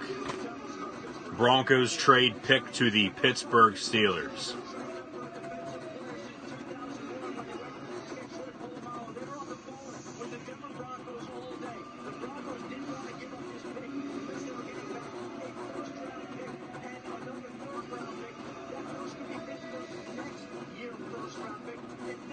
Okay, so Pittsburgh is going to have 2 first-round picks this year, 10 and 20. Pittsburgh first-round pick next year will go to Denver. Denver also going to be getting a 3rd-round pick. Pittsburgh Steelers on the clock. They trade up. And the pick is in. Who are they going to take? Montez Sweat still on the board. Rashan Gary. Devin Bush, linebacker from Michigan. Maybe they take Dwayne Haskins to come in and back up Big Ben Roethlisberger for a couple years, even though they drafted Josh Dobbs and Mason Rudolph in the past couple years. Maybe Noah Fant at tight end to come in and replace Jesse James, who replaced Heath Miller. TJ Hockenson, who reminds me a lot of Miller, went to the Detroit Lions at 8.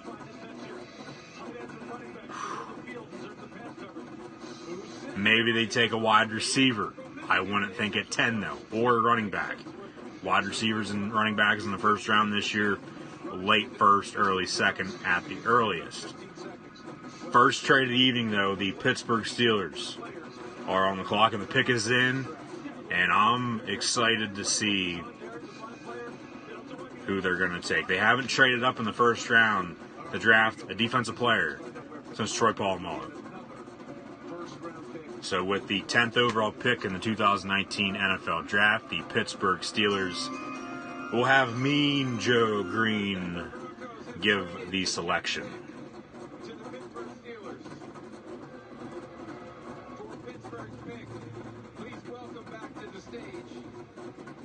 Four-time Super Bowl winner.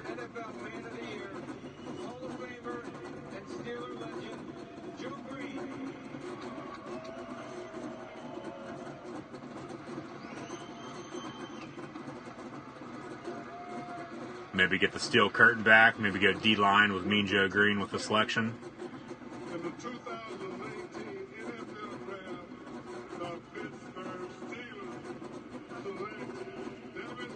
Devin Bush, linebacker from Michigan. Devin Bush goes to the Pittsburgh Steelers. I actually had him going 10 to Denver, so he stays at 10. So technically I still got that right, except he goes to Pittsburgh. I like the pick. He comes in. He will be on the same defense as Steven Nelson, who came over in free agency from the Kansas City Chiefs in the corner position. He's going to be playing cornerback for the Black and Yellow this upcoming fall. Cincinnati Bengals, arch rival of the Steelers in the AFC North, are on the clock at number 11. And Bush, they're still trying to, the thing is with this pick, they're still trying to find a replacement for Ryan Shazier, who went down versus Cincinnati on Monday Night Football almost 2 years ago now. So Pittsburgh goes linebacker once again in the first round of the NFL Draft. They will keep 20 as far as I know at this point in time. So that we'll have to see if that will stay true or not. We'll find out here in a second once they actually give the full trade details.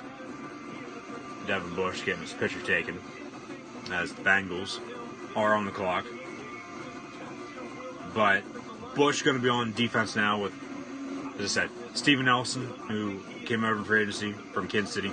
T.J. Watt is that linebacker as well. Mark Barron comes over from the Rams in free agency to help out in the linebacking core.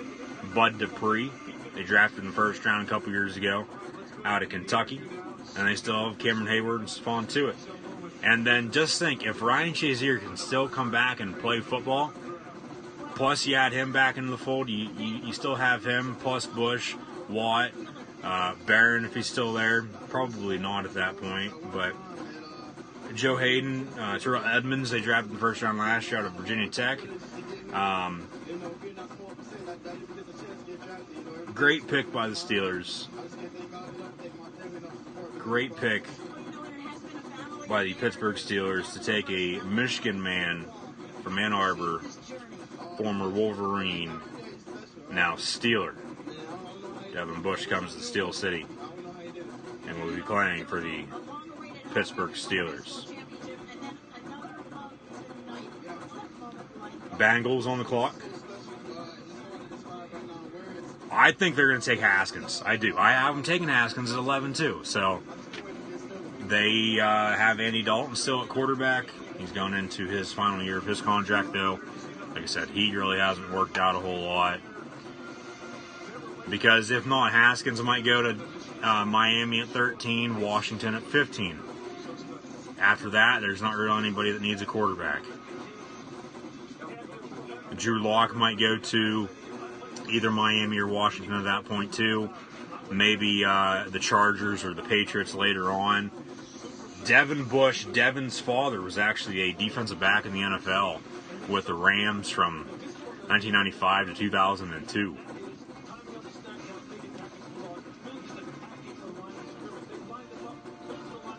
Devin Bush, other than Devin White, the two Devin linebackers, who, surprisingly, still has not been picked, are the only true linebackers in the first round of the NFL draft this year, in my opinion. So the pick is in for the Cincinnati Bengals. Do they take Dwayne Haskins? We'll find out and see.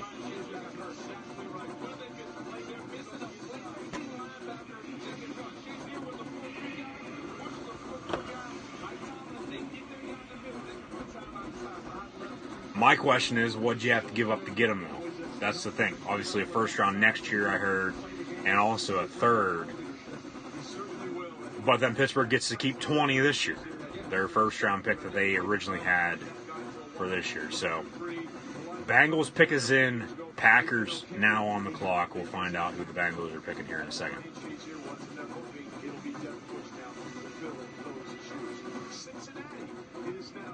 So Devin Bush from Michigan will replace Ryan Shazier from Ohio State on the Pittsburgh Steelers defense. Here's Roger Goodell with the pick.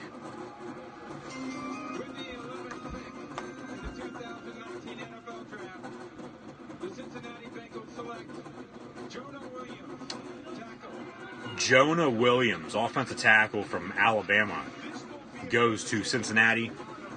Decent pick. You got to get protection for your quarterback. You obviously believe in Andy Dalton. Next year's quarterback draft class is loaded. They could obviously potentially still sign somebody before next season as well. Say Dalton goes down in training camp or in free agency next year before the draft. And he's actually from Folsom, California. So shout out to the man in black himself back there, Johnny Cash, as he would be my number one overall pick for country music, as they are in Music City, USA, Nashville, Tennessee this evening. So Folsom Prison Blues, high school teammates with NFL hopeful, NFL prospect Jake Browning, Washington's quarterback. So we'll have to see if he, potentially lands in Cincinnati as well. Left tackle, Jonah Williams. I had him listed as an offensive lineman, put him anywhere on the O-line and plug him in and just play. He'd do fine. Now, last time the Bengals had if I'm correct, the Bengals had a Alabama offensive lineman. It was after Andre Smith had played for the Bills, I believe. Then he came to Cincinnati, or it might have been the other way around. I can't really remember. He really didn't work out. So, Jonah Williams goes to Cincinnati at 11. They still have Mixon and Giovanni Bernard at running back. A.J. Green at wide receiver. Tyler Boyd as well. So, help out on the offensive line. You got to protect your quarterback.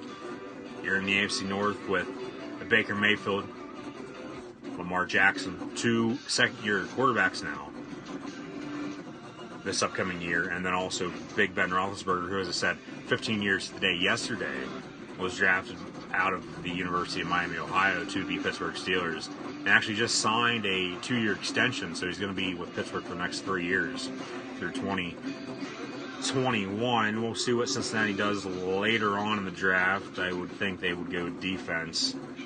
Maybe offense, though. Zach Taylor, their head coach in his first year, former Nebraska quarterback. He was most recently the offensive coordinator with the LA Rams and worked with Jared Goff, Todd Gurley, Robert Woods. So he's going to try to work his magic in Cincy with the Bengals. I had Jonah Williams going to the Minnesota Vikings at 18. I thought he was going to fall a little bit just because of where I had some other players going. Now, Dwayne Haskins. I mean, if the Redskins were smart, maybe they trade up with Green Bay, because Miami will probably take Haskins at 13, to be honest with you. Plug in Haskins with Fitzpatrick. Haskins, I think, could easily win that job. He's got a hell of an arm on him. So Green Bay at 12, Miami at 13, Atlanta 14, and then Washington 15. So if Washington's going to trade up, now's your time, because if not, Miami will probably take them. Green Bay and Atlanta aren't taking them because they have quarterbacks in Rodgers and Ryan. And then after that, like I said, there's not really anybody that's going to be taking a quarterback, I don't think. Unless other teams, want to trade back into the first round or whatnot, to draft one. But at that point, you might as well just let them fall. Let all these other position players get drafted. And at that point, too, you wouldn't have to, pay whoever you draft, that quarterback, whoever it would be, as much as you originally planned to. But pick is in for the Packers. They don't trade. Dolphins, I think, would take Haskins now at 13. And then I have the Redskins taking Drew Lock, so that could still potentially happen. So we'll see what happens. Pick is in. Commercial break, though, for the NFL draft for this evening. So I have the Packers taking tight end Noah Fant from Iowa. Give Aaron Rodgers another weapon. I know Jimmy Graham is getting up there in age. Really didn't have a great year in his first season in Green Bay with the Packers. But TJ Hockenson, former Iowa tight end now Detroit Lion. That'd be pretty cool, too. Both Iowa tight ends go to the NFC North, the Lions and Packers, if Fant does, in fact, go to the Green Bay Packers. But Fant and TJ Hockenson, if they are both drafted in the first round tonight, and more than likely they will be, they would become the first set of tight ends from the same school to be drafted in the first round in the same year.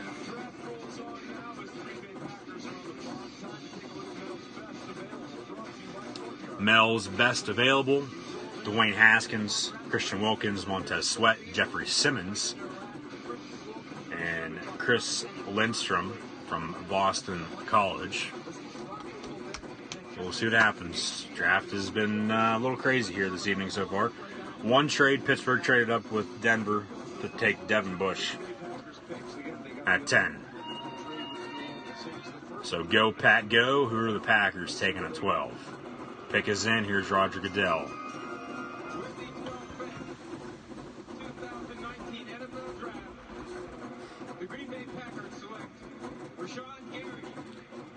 All right.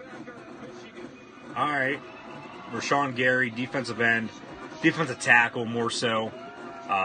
Plug him anywhere on the D line, he'll be fine. Rashan Gary from Michigan will stay in the Midwest with the Green Bay Packers. So thank you guys for tuning in and watching. Be sure to share this on social media. Chat questions and comments, greatly appreciated. I actually had Gary going early to the New York Football Giants at 6. They ended up drafting Daniel Jones, who I had them picking, at 17. Giants still pick at 17. Maybe Green Bay was thinking, okay, last year we gave New Orleans Marcus Davenport. We get their first-round pick this year. Now, this year as well, we get Rashan Gary. New Orleans doesn't have a first-round pick. Rashan Gary, former top recruit out of New Jersey. 3-year starter in Ann Arbor with the Michigan Wolverines, and now a top 12 pick in the 2019 NFL Draft as they show some highlights of his college career. The Miami Dolphins are on the clock. 6 minutes and 10 seconds to go for them before they get their pick in. I have them taking defensive end Brian Burns out of Florida State. And thank you guys for watching my mock draft video that I put out on YouTube as well. If you didn't see it, go check it out. But with Dwayne Haskins and Drew Lock still on the board, wouldn't be surprised if the Dolphins pull the trigger and take a quarterback with number 13 overall. But they haven't drafted a quarterback in the first round since 2012, and that was Ryan Tannehill, who they just traded to the Tennessee Titans.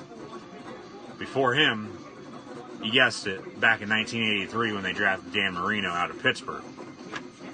So he played for 18 years, Hall of Famer.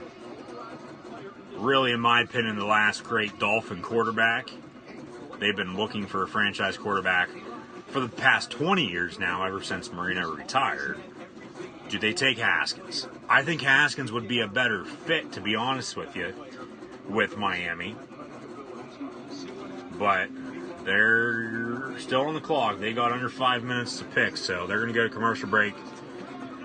And we'll see what happens. Dolphins signed Ryan Fitzpatrick in free agency to replace Tannehill, who they ended up trading to Tennessee, Nashville, where the draft's taking place at tonight. The Dolphins in free agency, though, themselves this year, they did some work, not a whole lot. They ended up just re-signing a couple guys and then signing one offensive player and a defensive player. Tight end Dwayne Allen, who will help out Mike Gesicki in his second year now at tight end. So 2 tight end threat there. Good quarterback Fitzpatrick. He's been around the league for a while. Bring in a guy, though, like Haskins or Locke to learn from him to potentially lead your franchise in the future. Wouldn't be a bad idea. However, next year's draft class is loaded. I've been hearing from Dolphin fans for the past, ever since the season ended, even when the season was going on last year, that they are going to tank for Tua Tagovailoa next year and pick him early in the NFL draft. In 2020, that'll be taking place in Sin City, Las Vegas, Nevada. Dolphins also signed cornerback Eric Rowe, so he's on the defensive side now. But, Miami, I wish that they would be good. Once again, they're turning into the new Browns, to be honest with you. It feels like their pick is in, so the Dolphins know who they're picking. I would go quarterback. I would, because then at that point you can fill out the rest of your roster later on in the draft. Maybe get a real running back, a number 1 every down running back. In my opinion, Kenyon Drake's not the guy. Jay Ajayi was good when they had him before they traded him to Philly. Wide receiver, they still have Parker and Stills. Tight end, obviously, Dwayne Allen and Mike Gesicki. As I said there a second ago. Nick O'Leary as well, from Florida State. Played with the Bills for a little while. Now he's in Miami, so.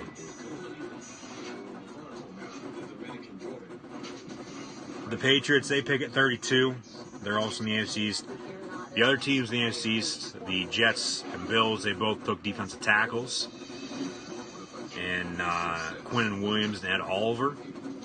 So maybe the Dolphins go the same route to get after Tom Brady, who's getting up there in age. But I would go quarterback if I were the Miami Dolphins. And Darius Rucker, who is a Miami Dolphins fan, the Miami Dolphins pick is in. Darius Rucker, lead singer of Hootie and the Blowfish, and also by himself as a solo artist, Darius Rucker. Pick is in for the Dolphins with the 13th overall pick in the 2019 NFL Draft. The Miami Dolphins select Christian Wilkins, defensive tackle, Clemson. All three AFC East teams go defensive line to get after Tom Brady. Not shocked one bit. Wilkins, Ferrell, as I said earlier, probably the best Clemson defensive lineman in the first round in this year's draft. They take Christian Wilkins, who I had going the next pick, 14, to Atlanta. Also Dexter Lawrence.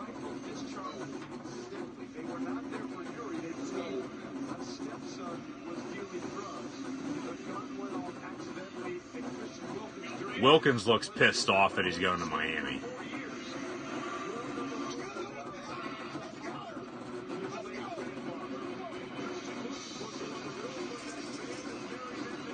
He almost takes out Roger Goodell.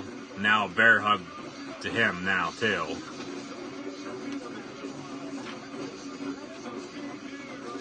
Christian Wilkins, defensive tackle from Clemson, goes to the Miami Dolphins. Not a bad pick. Maybe they think, obviously, because Haskins and Locke are falling, one of those two is going to go to the Washington Redskins now at 15. The other, the Dolphins, maybe the Bengals, the Giants are drafting the quarterback, maybe the Patriots at 32 are the only other teams that really need quarterbacks. Have them trade up. I mean, Denver too. If they get 20 from Pittsburgh, I don't know if they do or not yet. And then, maybe trade back up and get a quarterback then. Haskins will probably go to D.C., play with the Washington Redskins. Which that wouldn't be a bad pick either, I don't think. Christian Wilkins highlights. I had him going to 14. I had him going to Atlanta at 14, and he goes 13 to Miami. Maybe Atlanta takes one of his other teammates from Clemson, Dexter Lawrence, who I've gone to Tennessee at 19. Noah Fant, the other tight end from Iowa, could go to Carolina at 16. I originally had Hockenson going to Carolina at 16. Hockenson went 8 to Detroit.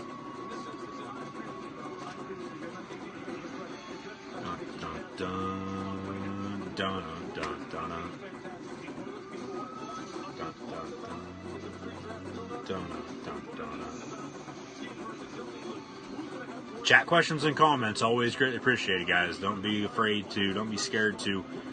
If you have chat questions or comments, be sure to drop those in the comment section below. Be sure to follow me right here on Periscope as well. Twitter is also the same, at CoolHandLuke96. Everything's right behind me on the big board, so just take a screenshot for the social media. Links are actually in the description, though, if you're watching on playback on YouTube. And the pick is in for the Atlanta Falcons. Christian Wilkins getting interviewed by Susie Colbert from ESPN after he almost took out the commissioner of the NFL, Roger Goodell, when he was selected by the Miami Dolphins in the first round of the 2019 NFL Draft. He says the Dolphins will get everything out of him. And Dominican Sue a couple years ago, that really didn't work out. A big deal for him. He's still a free agent. He was in LA with the Rams and has not re-signed or signed anywhere else in the NFL up to this point.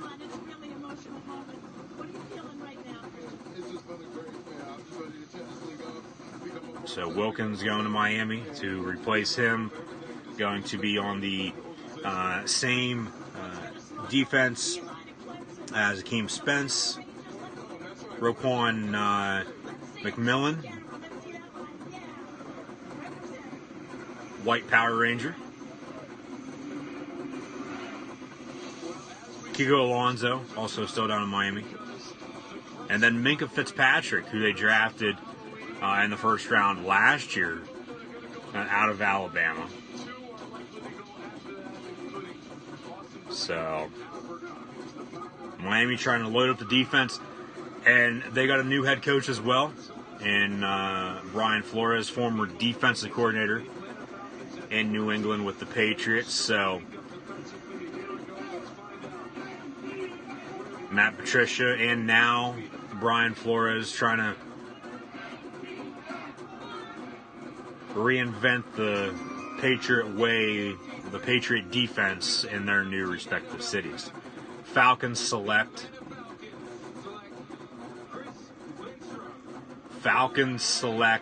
Clelin Lindstrom, guard from Boston College.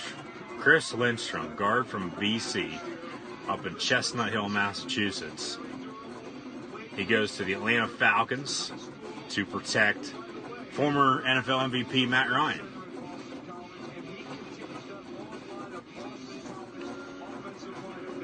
His dad, Chris, as well, played in the NFL as a defensive end from the late 70s to the mid 80s. His uncle played at Boston College in the 80s as well, and then his brother is actually currently playing for Boston College. So a Boston College Golden Eagle goes to the Atlanta Falcons at 14.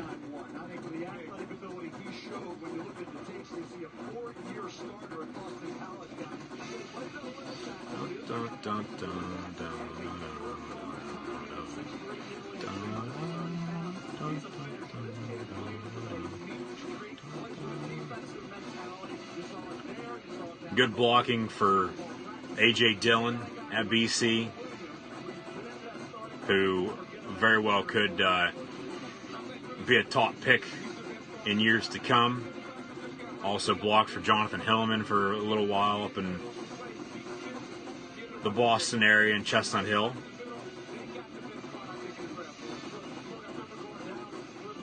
Booger McFarland believes the Falcons got the best offensive lineman in this year's draft.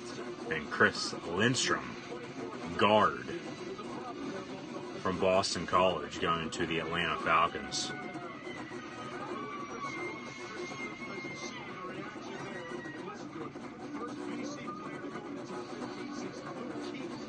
Wow.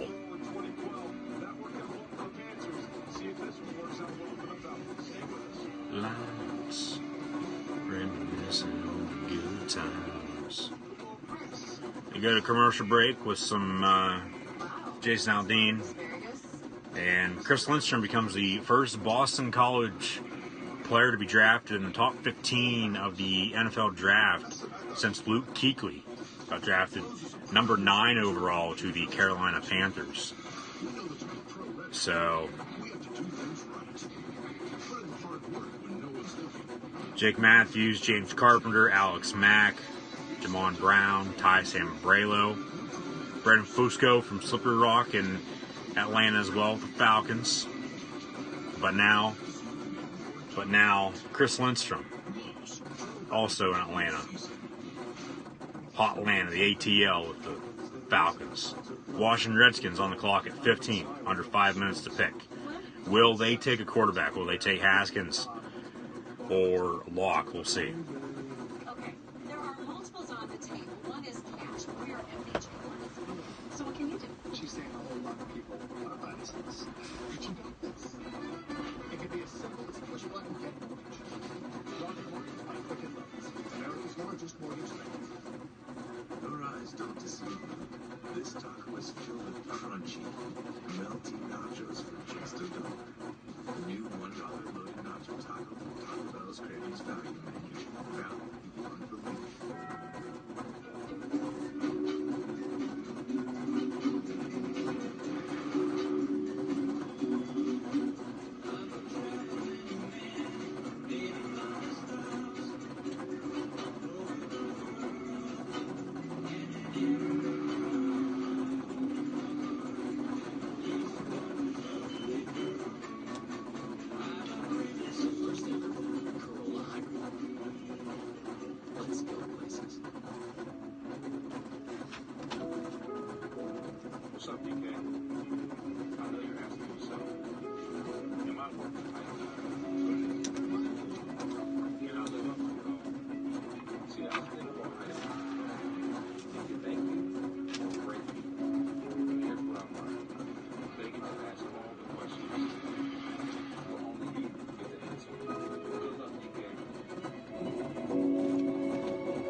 pick is in for the Redskins. Missed the playoffs once again. They have the 15th overall pick here tonight. Best available, Dwayne Haskins. Yeah, he'll probably go here at 15, I would think. If not, he's going to fall maybe out of the first round. Unless somebody trades back up to get him. Maybe he goes to the Chargers, maybe the Patriots.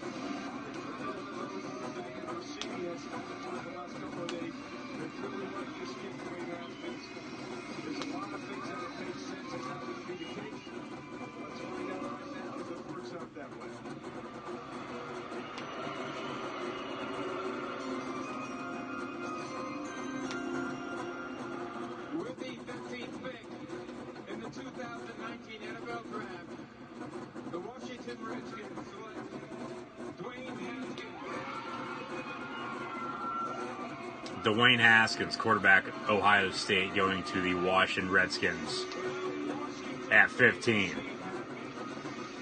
Will he be the next Doug Williams, or will he be the next Jason Campbell? That's the question. He's got a hell of an arm on him. Threw for 50 touchdowns this past year at Ohio State under Urban Meyer. Brian Day is the offensive coordinator. Day now the head coach. Haskins falls a little bit.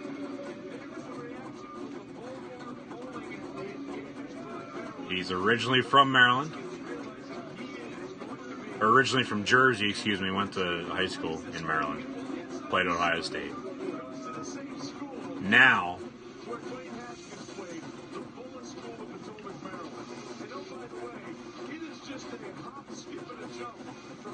he will play his NFL ball in Landover, Maryland, Washington, D.C., with the Washington Redskins. And not that far.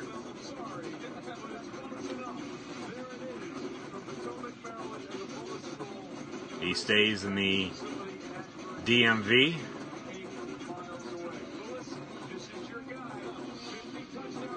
And great pick by the Redskins with Haskins, I think. You know,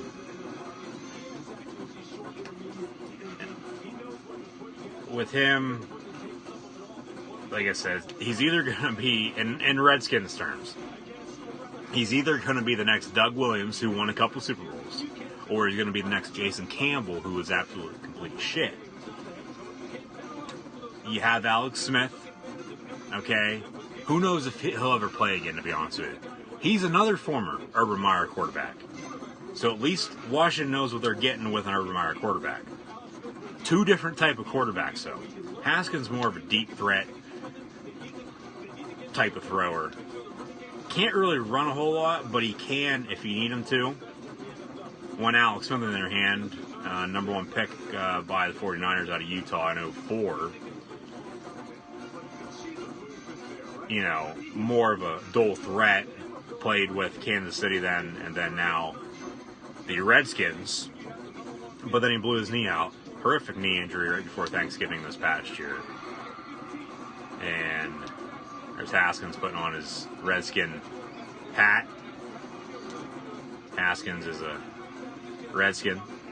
Great pick by the Skins, I think.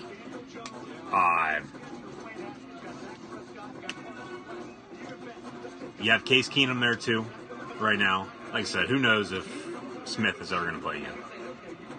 Haskins might actually start week 1, to be honest with you, because Case Keenum's not really anything special. He's not. He's overrated. When he was in Minnesota, the one year they went the NFC title game, he had the best year of his career.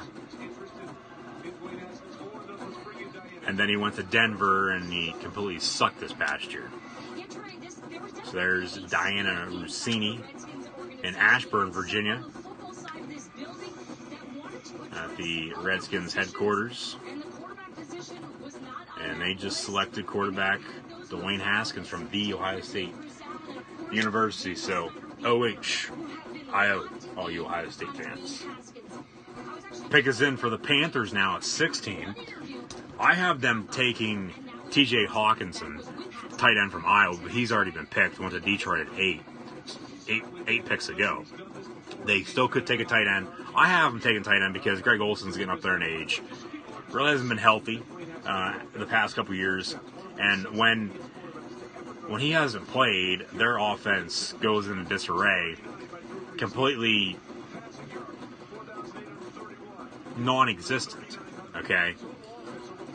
So they could still take Noah Fant, the other tight end from Iowa. Pick is in for the Panthers, though. A couple players who are still on the board for the Carolina Panthers at number 16 in the first round here tonight in the NFL Draft. Montez Sweat from Mississippi State. Dexter Lawrence from Clemson.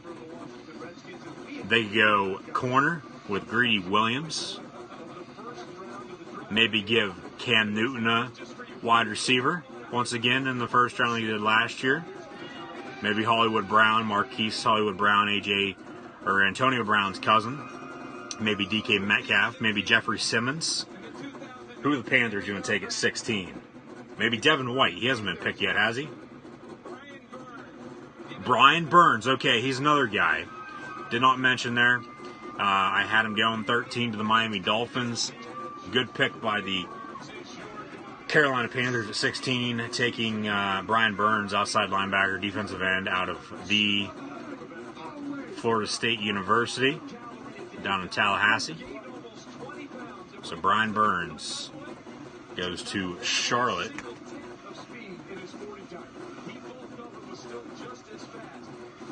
To play with the Carolina Panthers, and he's going to remind a lot of Panther fans of Julius Peppers, who actually just retired. So, Giants now on the clock for their second pick at 17. Maybe they pick somebody here, maybe they trade back, we'll see. Haskins is gone. They already took a quarterback. Not really anybody else needy of a quarterback now. Maybe Cincinnati or Denver, but they passed on Drew Lock. Drew Lock, if he goes in the first round, if somebody doesn't trade up to get him, it's either going to be the Chargers at 28 or probably the Patriots at 32, I'm thinking, to come in and back up Tom Brady. Comparison, though, Brian Burns to Julius Peppers, he's going to remind a lot of Panther fans of Julius Peppers leaving. Bruce Irvin now in Carolina as well. Dontari Poe still there. They still have Shaq Thompson, Luke Kuechly. Panther defense with Ron Rivera still as the head coach, going back to his days as a linebacker with the 85 Bears. Carolina's defense is loaded, stacked. Eric Reed still there. Ross Cockrell, former Steeler. And still might do some damage on defense later on, but I would get a weapon for Cam Newton. I would have went tight end. You know, like I said, I had Hockenson, maybe Fant. Fant's fallen, obviously. Some players do, some don't. You know, some get picked way before they should, vice versa. That's why players fall. So, Noah Fant, a couple teams that, you know, could use a tight end. I mean, Pittsburgh at 20, if they still have 20 here. No, Denver has 20 now, okay. So they're swapping first-round picks now this year. And whether or not now Pittsburgh is going to give Denver their first-round pick next year is still yet to be seen. I don't know. I haven't looked into it. I haven't heard. So Pittsburgh took Devin Bush at 10. And Denver now has 20. They could use a tight end, give Flacco a weapon. They haven't had a good tight end since Julius Thomas was there when Peyton Manning was the quarterback. Houston maybe again, the connection with Bill O'Brien in Iowa with Kirk Ferentz. And James Ferentz, his son, who worked with Bill Belichick and Patriots alongside Bill O'Brien as well. So it's good to have some connections. You know, maybe he goes to Houston then. Oakland could use a tight end at 24 or 27 if Fant falls that far. At that point, I don't think Oakland would be trading up. Really hasn't been a whole lot of trades. Only one trade. Pittsburgh traded up. And really, was it worth it? Devin Bush, yeah, he's a damn good linebacker, damn good player. He's going to help out a lot on the defense. He'll play right off the bat, but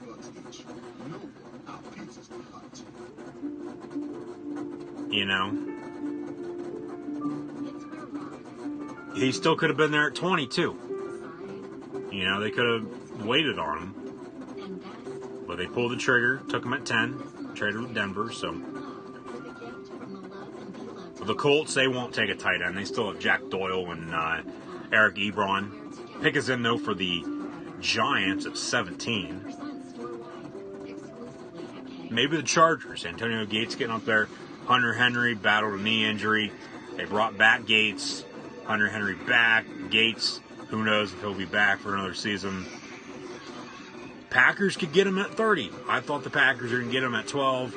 They drafted somebody else. They could get him at 30 with their pick that they have from the New Orleans Saints in a trade during last year's first round in the NFL draft. I have the Packers at 30 taking offensive lineman Greg Little from Ole Miss. So what are the Giants going to do here at 17? Already took quarterback. They have a good running back, some good wide receivers. Offensive line, like I said earlier, seems to be worked out. Defense, yeah, Devin White has been picked. He went to Tampa Bay. Why have I been saying Devin White's still on the board? Devin White's gone. He went to Tampa Bay at 5. Montez Sweat, maybe Montez Sweat goes to the Giants at 17 here.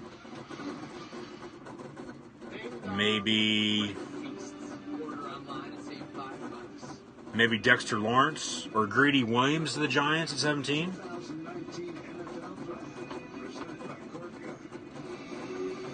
Jeffrey Simmons as well.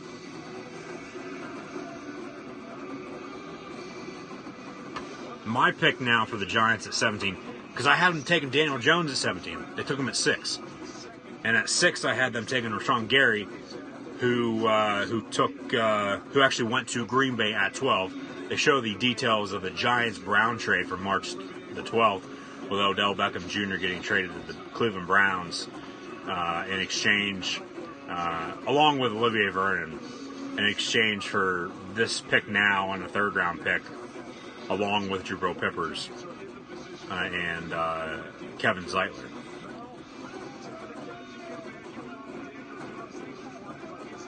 My pick, though, right now for the Giants,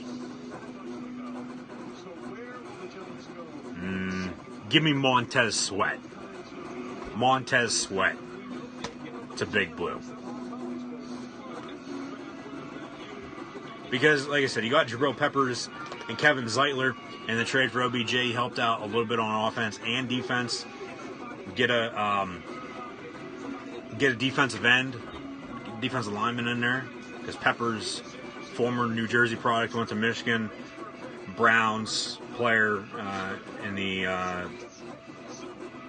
second round last year, the year before, if I'm not mistaken. And you got rid of Olivier Vernon. You traded him to Cleveland. Replace him as the big dog decides to join us here this evening. Replace him with Montez Sweat or even Dexter Lawrence.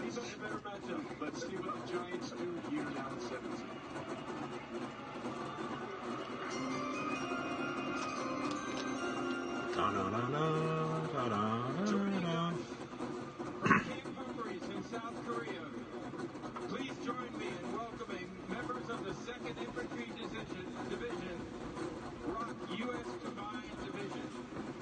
Among them is Warrant Officer James Benecki. He's a native of Brooklyn, New York, and he's about to make the Giants pick. Officer Benecki, take it away. Getting the United States military involved now.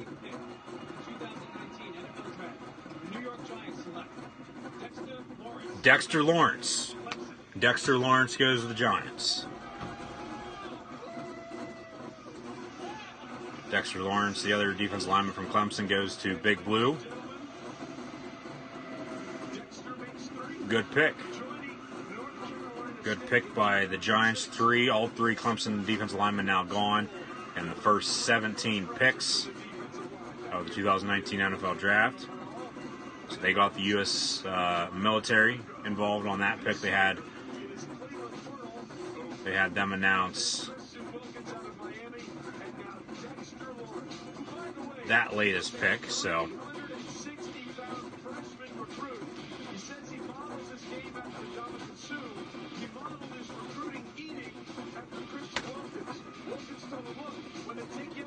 Dexter Lawrence says he models his game after Indomitian Sue.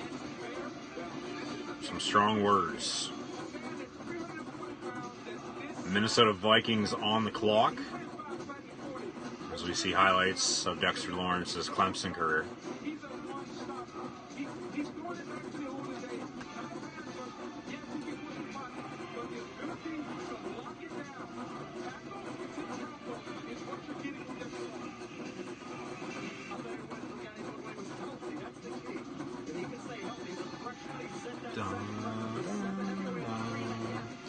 Vikings at 18. I had him taking Jonah Williams. He's already gone now. He went to Cincinnati at 11. They still could go offensive line.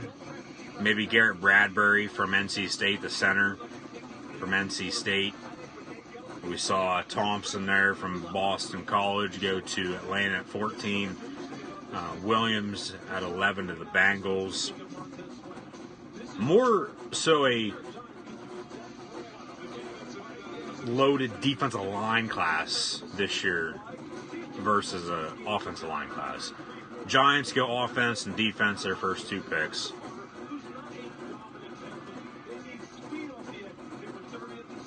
Which is smart. You know, you split it down the middle. Hopefully it works out. Vikings could go another wide receiver from Ole Miss. DK Metcalf. The Laquan Treadwell story really hasn't worked out. They drafted him in the first round a couple years ago, also at Ole Miss.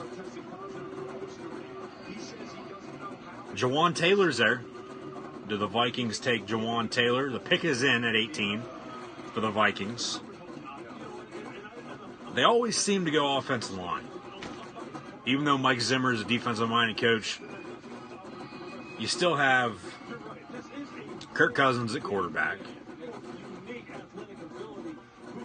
As we see Burger McFarland, Lewis Riddick, Trey Wingo, and Mel Kiper Jr. at the announce table this evening. Yeah, but the Vikings, like I said, they normally, for some reason, the first round always go like offensive line, even though Zimmer is a defensive-minded coach. They still have Cousins, though. They still have Dalvin Cook at running back. They did lose Latavius Murray, their backup, to New Orleans. Murray is now in New Orleans, backing up Alvin Kamara. Kamara takes over the number one role in New Orleans because Mark Ingram went to Baltimore, so Baltimore has the number one running back once again. I don't think wide receiver because you have Adam Thielen and Stephon Diggs. You still have Laquan Treadwell from Ole Miss a couple years ago. It's either going to be Jawan Taylor or we'll say Montez Sweat. He's still on the board. Put him alongside Danielle Hunter and Everson Griffin. Garrett Bradbury. Okay, him too. I mentioned him a moment ago. So the center from NC State, Garrett Bradbury, goes to the Minnesota Vikings. Viking fans, mixed reactions. Some of them are happy about that. You got to be able to block, though, for Cousins. He gave him a 3-year, $84 fully guaranteed $1 million deal a couple years ago. And you still have Dalvin Cook, You got to be able to block. You got to be able to run the ball, throw the ball downfield with your great receivers in Thielen and Diggs. Play great defense with Xavier Woods, Harrison Smith, in my opinion, the best safety in the game, along with Trey Waynes and Anthony Barr, who they ended up bringing back. They show some highlights of Garrett Bradbury's high school baseball career. A lot of these athletes nowadays play, a couple of sports. I did myself in high school. But Cleveland, like I said, they very well could have went defensive line as well, because they lost Sheldon Richardson in free agency to the Cleveland Browns. But they go Garrett Bradbury, center, offensive lineman. Probably plug him in at guard too, and he'd probably do all right. From NC State. So Garrett Bradbury goes to the Purple People Eaters of the Minnesota Vikings. Now at number 19, the hometown team where the draft is taking place at this evening in Nashville, Tennessee, Music City, USA. The Tennessee Titans are on the clock. They have 6 minutes to pick. Garrett Bradbury, watching from his home in South Carolina. Garrett Bradbury, a Minnesota Viking. Get used to Kirk Cousins falling on you from behind there, buddy. So tighten up. Who are the Titans going to pick? I'm surprised there hasn't been any more trades than what there has been already. There's only been one. And that was Pittsburgh trading up from 20 to 10 with Denver to take Devin Bush. Now we're at 19. 20 is now Denver. They get Pittsburgh's spot. So we'll see what happens here. Tennessee, I hadn't taken Dexter Lawrence. He went off the board there a couple minutes ago to the Giants at 17. Montez Sweat is still there. They could go linebacker as well. I think they'll go defense. They'll look at Mike Vrabel, former Pittsburgh Steeler, drafted in the third round by the Pittsburgh Steelers, played for the Chiefs and the Patriots as well. He's now the head coach in Tennessee, going into his second year. They could go corner. Seattle's at 21, Denver at 20. They might go defense. So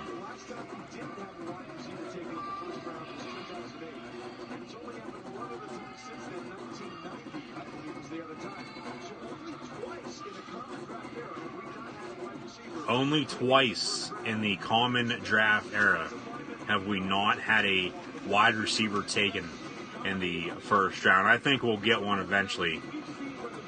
It's going to be from 19 to 32 here, coming up sometime within the next, what time is it? It's 10:20, within the next hour.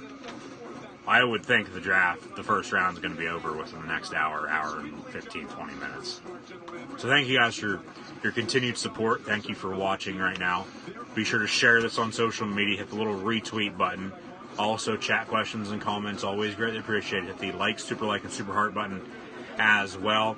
And like, follow, and subscribe to Gridiron Ring and myself, Cool Hand Luke 96, on social media. Gridiron 18 and Cool Hand Luke 96 on Twitter and right here on Periscope.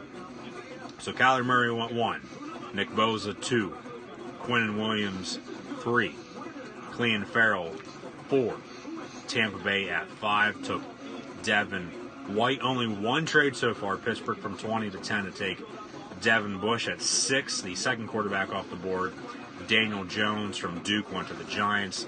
Jags at 7 took Josh Allen. 8, TJ Hockenson went to the Detroit Lions.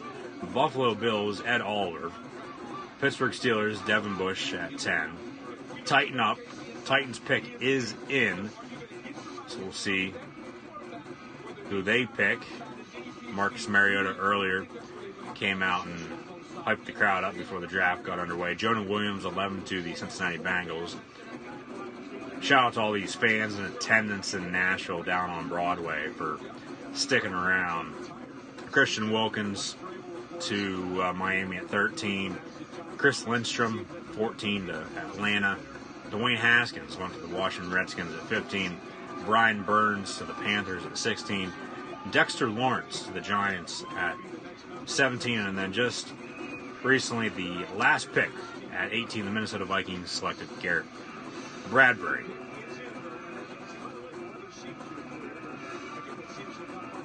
'12 was Rashan Gary out of Michigan to the Green Bay Packers. Now it looks like they're going to have local high school players come out and announce the next pick. Actually, they're just going to join Roger Goodell on the stage.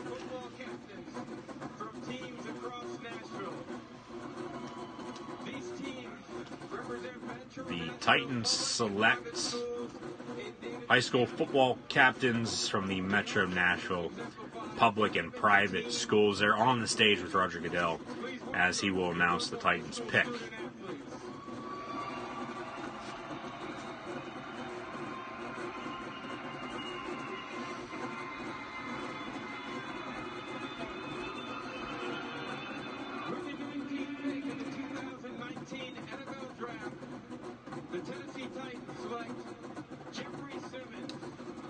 Good pick by Tennessee. Jeffrey Simmons, defensive tackle out of Mississippi State. So they pass on Montez Sweat, take Simmons, load up on the defensive line once again, and he actually just blew his knee out within the past couple months, so he might not even play this upcoming year. He might not even play this upcoming fall. And I guess he's got some baggage with him as well. A couple arrests in about a 6-month span back in 2016.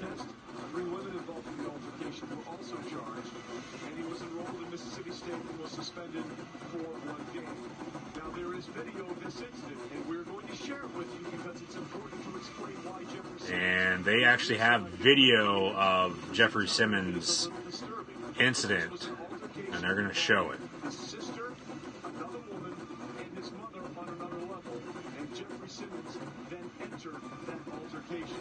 The initial video, which we're about to show you now, shows Jeffrey Simmons' sister in a fight with that other woman. And then Jeffrey Simmons entered. And initially, when he entered, what he did was he separated his sister from the woman that she was fighting with. And then, unfortunately, it did not stop there. Jeffrey said his emotions got the best of him. And as you see, after he separates his sister from the fight, he then lands several blows on the woman off the ground. And we need to explain in context what happened here. So Jeffrey Simmons goes to the Tennessee Titans at 19. He's going to be on the defensive line alongside DeQuan Jones. Jarrell Casey's still there.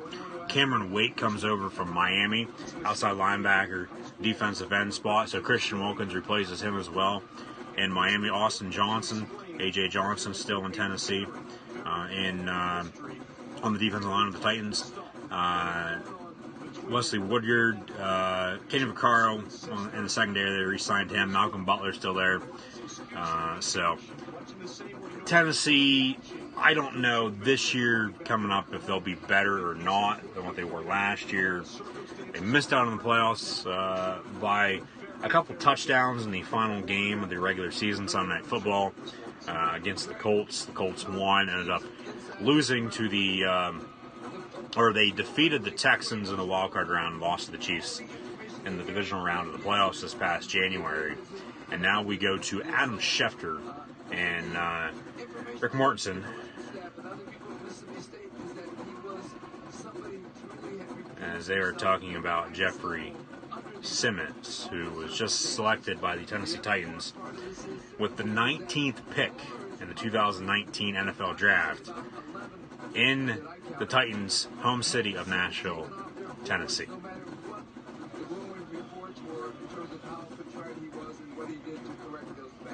He was off many boards, but he also was on some boards because multiple teams had checked into his background and felt comfortable with what they had learned about his character since that incident. There were teams that the top 5 talent in this draft. There was one team that told me that Jeffrey Simmons was player in this draft. Now, also keep in mind, Trey, that he's a torn ACL that he suffered during all-season training. He's a punt candidate to start the season on punt and be reevaluated in October. He could contribute later this season, and there's a chance he won't play at all this year. Obviously, a polarizing figure that a lot of teams did a lot of research on, and the Tennessee Titans clearly were comfortable with what they saw, Trey. All right, Ford, Adam, thanks very much. Let's just be clear about this. We're not telling anyone how to think. You see that video, you are certainly entitled to your opinions.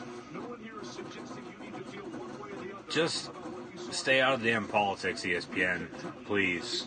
Just continue with football. People don't want to hear about it. And what they say about him. He maintained a 4.0 GPA his first semester on campus. He had a 3.0 GPA in human development and family studies. He was a two-time Broncos on the clock in the Steelers spot with the trade there a while ago now. So I had Denver taking Devin Bush at 10. Pittsburgh ended up taking Devin Bush at 10. They could still take Drew Lock here at 20. Coming in behind Joe Flacco and learn from him. I don't think it'd be smart, though, for Denver to take a quarterback in the first round here once again. Especially when you have Flacco. Doesn't want to make any sense. They could go linebacker, help out there with Vaughn Miller and Bradley Chubb. They lost Brandon Marshall in free agency to Oakland. Oakland's going to be coming up here twice in the next 7 picks. So we'll see what they do. They took Clelin Ferrell, number 4 overall, out of Clemson. Like I said earlier, Flacco quarterback. Good running backs around him. Philip Lindsay, a undrafted free agent from last year, played at Colorado. And then Royce Freeman from Oregon, also a second-year back. Devontae Booker's still there. And then they have some good wide receivers for Flacco. Flacco, when he was in Baltimore, he had a couple good receivers, but he never really had a true number 1 receiver. So maybe does Denver go out and get him a wide receiver? And maybe later on. I don't think so now. I think as their pick is in, I think you go defense, maybe help out on the offensive line once again. I mean, a couple years ago they took Garrett Bowles, tackle out of Utah. But they still have Cortland Sutton and Emmanuel Sanders, the wide receiver, alongside Deshaun Hamilton from Fredericksburg, Virginia, played at Penn State. So,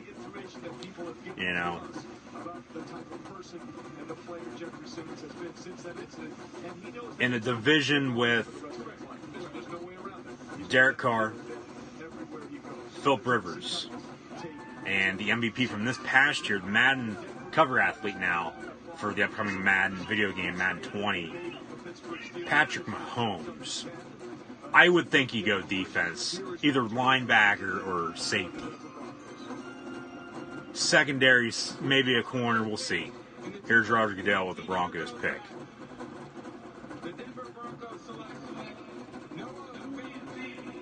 Okay. They give... I said this a little bit ago, maybe potentially Denver takes tight end Noah Fant. Did I not? Noah Fant ends up going to the Denver Broncos. Yes, Trey Wingo, I announced that a while ago, as Iowa now becomes the first school to ever produce 2 tight ends in the same NFL draft in the first round to ever be selected together. So T.J. Hockenson went 8 to Detroit. Another former Iowa Hawkeye now, Noah Fant, joins Josie Jewell, turkey farmer, in Denver with the Broncos. So Hockenson and Fant, they become the first set of tight ends from the same school to ever be drafted in the first round of the same NFL drafted. But this gives, there's another video from the Iowa Children's Hospital, so we'll wave to them. They're saying congratulations to both Hockenson and Fant. But they get Joe Flacco a weapon. they haven't had a great tight end since Julius Thomas a couple years ago when Peyton Manning was still the quarterback. I said that a little bit ago. Go back and listen to it if you missed it. He's more of a vertical threat than what Hockenson is. Hawkinson's more of a blocking tight end who can do it all. You line him up wide, he's fine. Fant, more of a vertical guy who can line up inside as well, but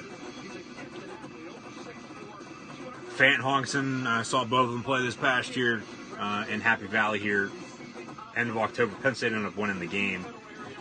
It was a damn good game. And both Fant and Hockenson played all right. Didn't have their best games, but Flacco, he's got to be happy right now with the Broncos, with John Elway giving him a check down guy and Noah Fant, because they still have Jeff Hireman and Troy Fumagalli, two other Big Ten tight ends from Ohio State and Wisconsin, respectively, alongside Jake Butt from Michigan. Now you add in Noah Fant from Iowa. So now at 21, the Seattle Seahawks are on the clock. 5 minutes to go. And at 21 for the Seattle Seahawks, I have them taking offensive lineman Cody Ford from Oklahoma. I made this pick in my mock draft because who's the quarterback in Seattle right now still? Russell Wilson just signed a huge extension. Cody Ford just blocked for how long now? For Kyler Murray at Oklahoma. Murray and Wilson, two of the same type of quarterbacks. Cody Ford, I think, will go to Seattle. He's still on the board. They have 4.5 minutes. Actually, the Seahawks are going to trade this pick to the Green Bay Packers. So the Packers get back in the fold. They're at a commercial break. However, they do announce the Seahawks trade this pick to the Packers. So I bet you any money now, the Seahawks are going to have back-to-back picks, 29 and 30, at the end of the first round, because Seattle, they're supposed to pick 21. This is their original pick, because we're now with, because Pittsburgh was a cutoff at 20. 21, we're now into the playoff teams from this past year. The Seahawks played the Cowboys in the wild card round, lost at the last second. Dallas ended up losing to the Rams, the eventual NFC champs, who lost to the Patriots, Super Bowl 53, Super Bowl 54 now next year in Miami, Florida on Fox. But Seattle, they trade their pick to Green Bay, so who's Green Bay going to pick now? But I bet you any money, like I said, Seattle will still have 29. The pick from Kansas City in exchange for Frank Clark. And then they'll get Green Bay's pick 30, who Green Bay has from New Orleans from last year in the first round. So Seattle might be eyeing some guys late in the first round. Plus they get some more picks because they have the fewest amount of picks in the NFL draft this year for all 7 rounds, all 3 days. So who could Green Bay pick? Well, they took Rashan Gary. They took Rashan Gary at 12 to help out on the defense. Maybe they take Cody Ford. Give Aaron Rodgers some more protection. He's been on his ass how many times the past couple years? Because at 30, I did have the Packers taking offensive lineman Greg Little out of Ole Miss. Maybe they take Montez Sweat. He's still on the board from Mississippi State as well, defensive end. Maybe put him alongside Rashan Gary. Maybe they go linebacker as well. The Packers are here at 21 because they lost Clay Matthews in free agency. They let him walk. He's now back out in L.A. with the Rams. He played at USC in his college days. Who else is here? Still not picked. Like I said, there's not really, though, a true linebacker. Basically, everybody nowadays is a dual linebacker that can play linebacker, outside linebacker, and offense, on the outside at defensive end. So maybe they give the most clutch quarterback in the game right now, Aaron Rodgers, a weapon. Maybe Hollywood Brown, Marquise Hollywood Brown, Antonio Brown's cousin, maybe DK Metcalf. Noah Fant just went to the Broncos at 20. I thought maybe,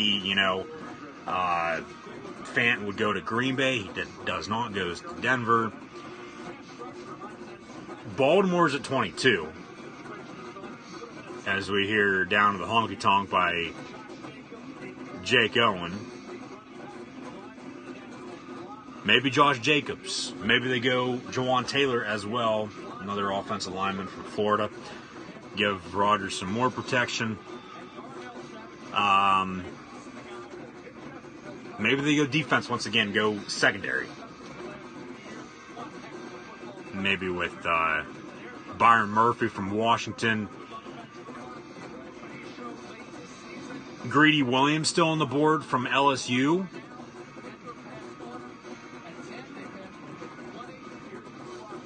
Go down to the honky tonk. Go down to the honky tonk. Maybe Jonathan Abram from Mississippi State. There's a shit ton of Mississippi State players in this year's draft. Shout out to Coach Joe Moorhead down in Stark Vegas. Hockenson as well still on the board from Temple Tough. Andre Dillard from Washington State. Seattle Seahawks trade their pick to the Green Bay Packers. Green Bay at 21. They select The Green Bay Packers select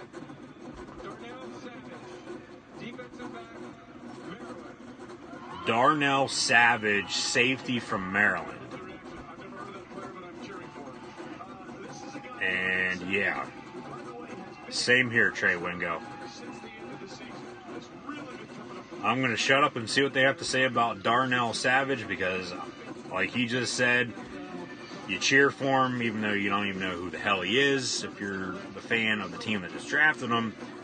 So I honestly don't know a damn thing about Darnell Savage, even though I probably did see him play a couple times in college. Played at Maryland, so they played Penn State. So name doesn't ring a bell though. Normally, myself, I know these guys. They're showing some good highlights though of him. Him returning some interceptions for touchdowns. Ravens on the board at 22. Ravens trade the pick to the Philadelphia Eagles. So some more DMV teams about ready to pick. Ravens trade to Philly. Philly actually is supposed to pick at 25. So they move up from 25 to 22. Baltimore, I would assume, gets 25. Maybe since Oakland's still at 24, Philly jumps them to maybe take Josh Jacobs, running back out of Alabama, maybe running back Miles Booby Sanders out of Penn State, the Pittsburgh product. Number one recruit in the state of Pennsylvania a couple years ago. Maybe goes from the west part of the state, the best part of the state, the Steel City, to the east part of the state in Philadelphia. Yeah, I think Philly, they're going to get a playmaker on offense. I don't think they would trade up otherwise, if not. So maybe Greedy Williams. Fly, Eagles, fly. DK Metcalf, maybe Hollywood Brown. Hockenson from Temple, have him stay home. Temple tough to fly, Eagles, fly. Play his college ball and to begin his NFL career at the Lincoln Financial Field.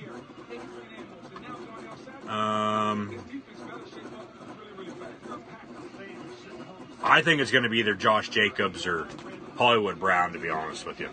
I had Philly taking Jawan Taylor at 25. I thought he'd fall. Maybe they take him too. Get protection for Carson Wentz.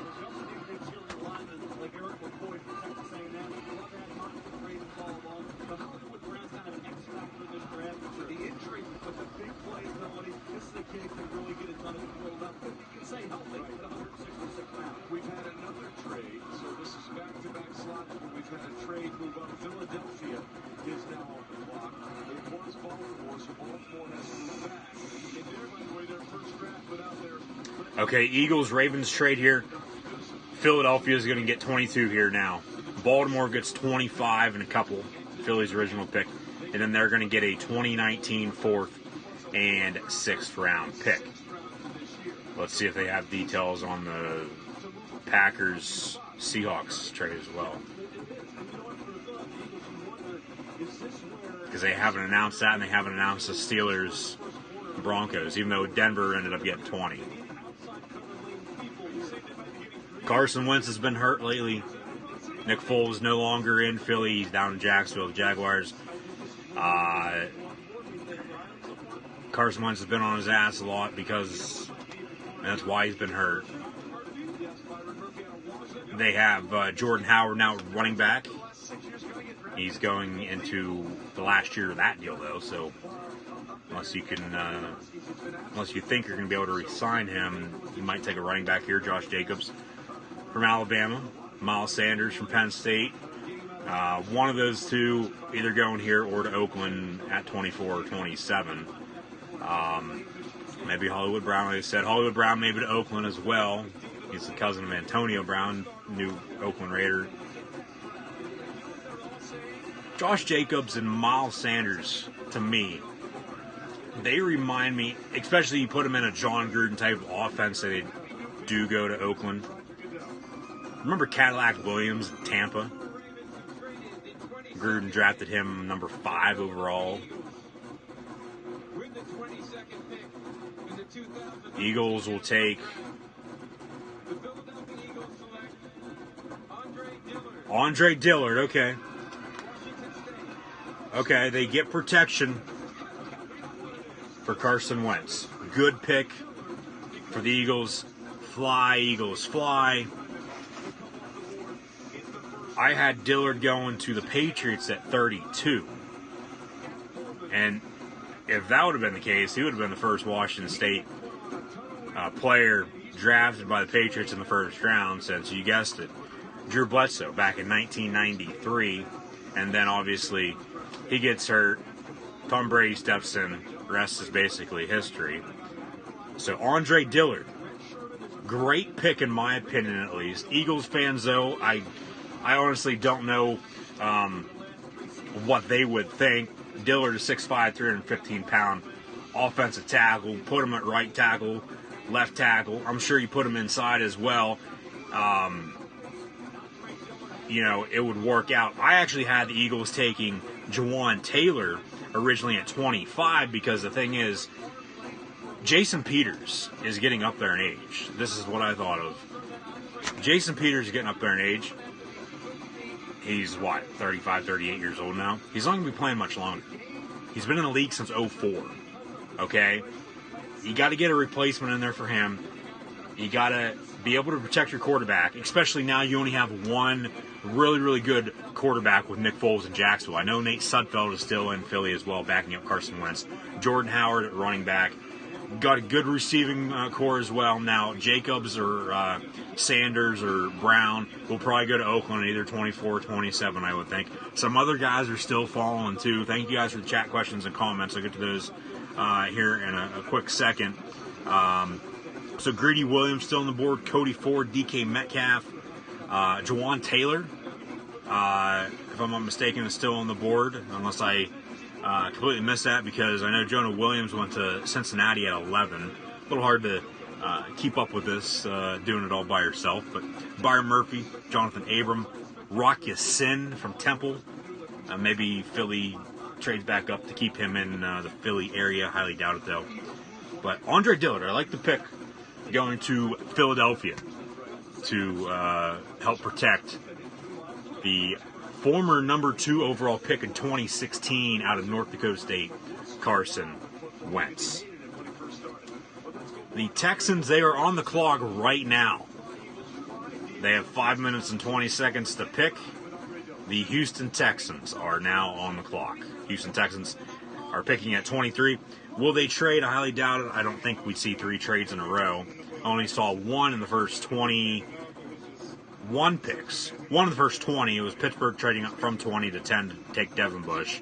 And then at 20, Denver took Noah Fant. So that works out for both teams. Pittsburgh could have used a tight end. I mean, they still have Vance McDonald, but losing Jesse James is going to hurt a little bit, I think. And then Seattle traded from 21 with Green Bay. So I assume Seattle's going to have 29 and 30 now. And then 22, Baltimore traded with Philly, and Philly just took Andre Dillard. So now, at 23, the Houston Texans are on the clock. I have them taking Jeffrey Simmons, defense tackle from Mississippi State, but he was just selected by the old team, the former team that was in Houston, the Oilers, now the Tennessee Titans. They took him at 19. And then, who else? 26, Garrett Bradbury. I had him going to the Colts. He went to the Vikings at 18. The Texans could take Cody Ford. They could take Jawan Taylor, maybe help out on the defense as well. Byron Murphy or Jonathan Abram. We'll see. Or get Josh Jacobs in there. Get him away from Oakland, because I think a lot of people are thinking he's going to either go to Oakland or Philly, but Philly passed on him. Pick is in for the Texans at 23. Hollywood Brown could go to Oakland as well, like I've said. So Drew Lock still falling at quarterback. Chargers at 28, unless somebody trades up to get him. Chargers at 28 or Patriots at 32, I would say. So we'll see. Yeah, so Texans, their pick is in. Thank you guys for tuning in and watching this evening. Be sure to like, follow, and subscribe to Gridiron Ring and myself, Clelin, Luke 96 on social media. Links are actually in the description below if you're watching on playback on YouTube. If not, just take a screenshot. It'll last longer. But Gridiron 18 on Facebook, Twitter, and Instagram. Subscribe to Gridiron Ring on YouTube. And follow me right here on Periscope and over on Twitter as well. Cool Hand Luke 96. The NFL draft, first round draft this evening coming to a close. We're at pick 23 of 32. So here soon. The first round will be over, and then rounds 2 and 3 tomorrow, Friday night, April 26th, and then 4 through 7 on Saturday.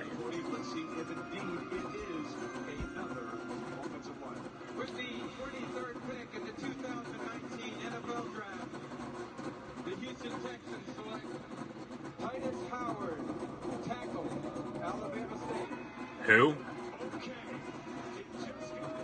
Who?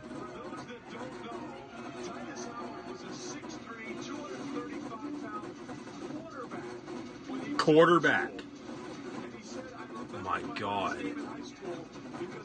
Titus Howard, tackle from Alabama State. Alabama State, not the Crimson Tide from Tuscaloosa. Not Alabama, Alabama State. He played quarterback in high school when he was 300 plus pounds. Yet in college, he grew 2 inches and put on 87 pounds. So he's a 6'5", 322-pound offensive tackle. Some highlights. Him protecting Alabama State quarterback versus Auburn. Now, at 24, the Oakland Raiders are once again on the clock. 20 picks ago at 4, they took Ferrell out of Clemson, which was a surprise pick because they even said surprise pick could be in the works for the Raiders at 4. Took Ferrell. I thought it was going to be Devin White. He ended up going a pick later to the Tampa Bay Buccaneers anyway. So, what are the Raiders going to do now? Running back, wide receiver, maybe defense. It's either going to be Josh Jacobs, Miles Sanders, or Marquise Hollywood Brown, Antonio Brown's cousin. I'm sure he put in a good word for him.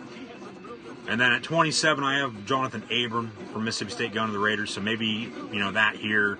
Or at 27, maybe they trade back from 27. I have Miles Booby Sanders from Penn State, though, going to Oakland right now at 24, as he is still on the board. And whenever the next running back comes off the board, that running back will be the first running back taken here tonight in the first round of the 2019 NFL Draft. No, no, no, no.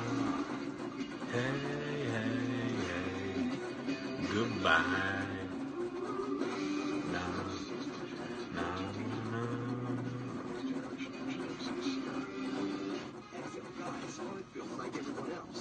That's why TXL isn't built like any other clothing store, with sizes starting at XL, from Lacoste to Levi's, Brooks Brothers, and more. Built to fit, built XL, TXL. This is the new and logo. Oh, it's back.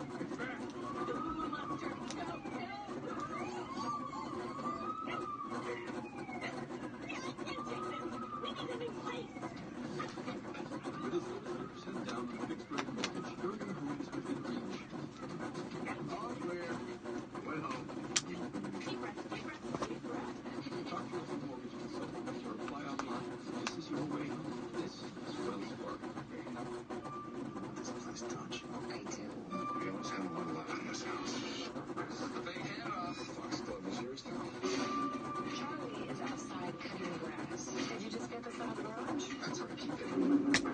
Acts like the house still belongs to me.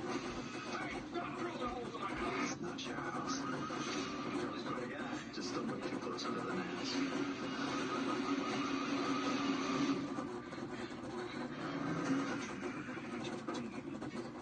Dennis Quaid in a scary movie.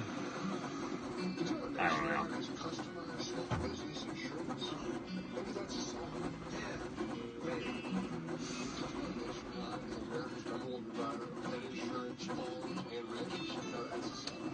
The Raiders still on the clock with 3:42 to go. They will also pick at 27 here in the first round.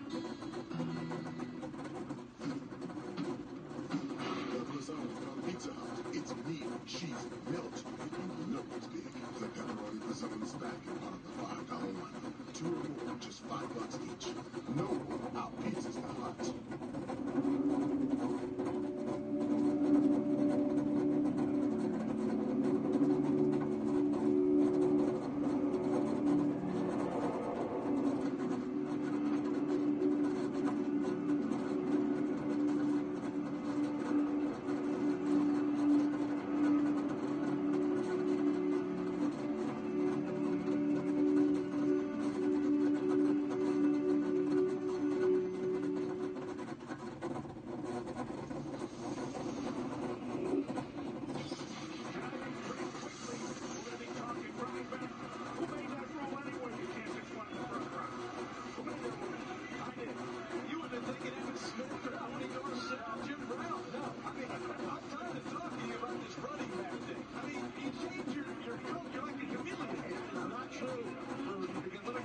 Pick is in for the Raiders as they show some old highlights of Gruden during the NFL draft, working for ESPN the past couple years before taking the Raider job last year.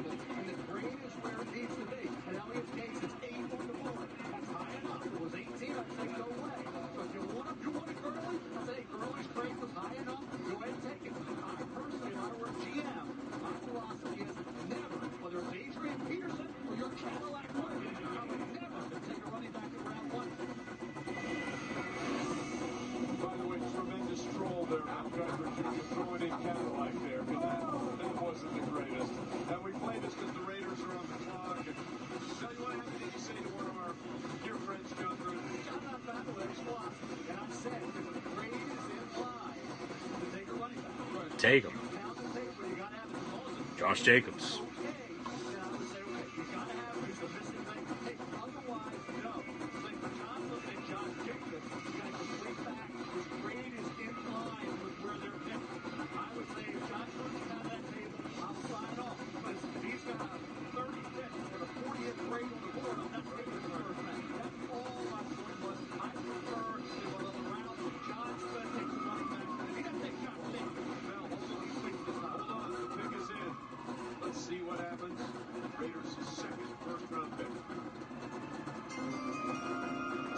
Who are the Raiders going to take at 24? In the 2019 NFL Draft, the Oakland Raiders select Josh Jacobs. Josh Jacobs, running back, Alabama.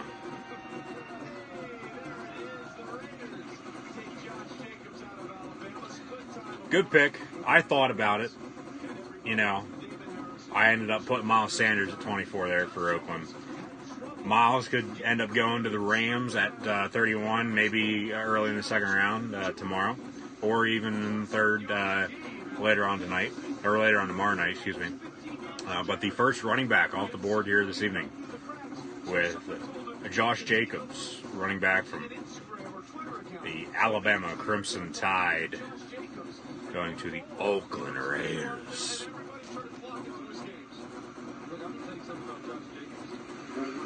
Good pick.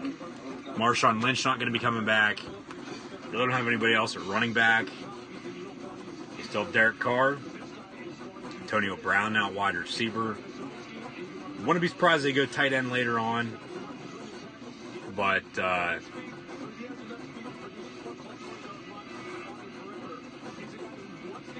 they go defense early. At forward, Ferrell from Clemson. And now Josh Jacobs from Alabama at 24. Two players who have played each other for 4 straight years in the college football playoff, with Clemson winning 2 of the 3 national championship games, Alabama winning the Sugar Bowl, on their road to another national title, defeating Georgia 2 years ago, with Tua Tagovailoa coming in the second half. So now Baltimore's on the clock at 25 as they show Josh Jacobs highlights. Baltimore is on the board, on the clock at 25. Who's on their big board? I don't know. They traded back from 22 to 25 with the Philadelphia Eagles. So Clelin Ferrell and Josh Jacobs to the Oakland Raiders in the first round. They also pick at 27, so they'll be coming up once again. Raiders fans liking it. Raiders. When he actually went to Alabama, he preferred to be on the floor, sleep on the floor instead of in the bed, because it just felt more comfortable to him with the way things have gone. But time now for a relentless moment brought to you by Central 21. And it is a serious look at Josh Jacobs and what he can do. So Josh Jacobs doing a good job there. And now, back to choose wisely, presented by Disney's Aladdin. And they've got 2 of their 3 picks taken, and the team we believe that they have chosen wisely when you look at what's going on here. Because the Raiders 2018 rushing leaders, Doug Martin, Marshawn Lynch, and Jalen Richard. First 2 of those currently free agents, and Marshawn has reportedly retired the other day. So Doug Martin, former first-round pick out of Boise State to Tampa Bay a couple years ago. He's up there in age now, 30 now as well. Marshawn Lynch, 32. Jalen Richard will probably come back. He's only 25. Jalen Richard and Josh Jacobs. Josh Jacobs is going to be the number 1 guy in Oakland this year at running back. one of the things that Mike Mayock and John Gruden talked about is they want guys who play when they want to play. Okay, and Josh Jacobs, I'm sure if you went down Alabama, you guys been saving about this. This guy played the way that you would predict, or rather you would want your guys to play out there, given what Mike Mayock said. That's a huge turn on the tape, man. If you're a defensive player and you have played any level of football, and you see this guy coming down, look, he played this way they wanted to play. And you know what, the point that you make about the not tread left in his tires, what does everybody talk about when they're talking about value of running back? Oh, he has too many carries. Oh, he doesn't have a whole lot of tread left in his tires. Oh, you got to get rid of those guys much sooner rather than later. Josh really has any. So, I mean, what do you want? It's just a matter of getting what price do you pay. I'm good with this pick. But this kid's fantastic. Everybody says it's not good enough to lock. Derek Carr. Drew Lock's still on the board. Maybe they take him at 27, coming behind Derek Carr. I'd highly doubt it. I wouldn't be surprised they trade back from 27, unless they like somebody else on defense. I don't think they take another offensive player unless Baltimore takes Hollywood Brown here at 25, or Indy takes him at 26. Hollywood Brown still could be there at 27. They might luck out. Okay, reach for Clelin Ferrell at 4, but then you get 2 of the 3 guys you would want later on in the first round anyway with your 3 first-round picks, and Josh Jacobs and Antonio Brown's cousin. Antonio Brown now playing with the Raiders. Marquise Hollywood Brown, maybe team them up out in out in the black hole before they end up moving to Las Vegas next year.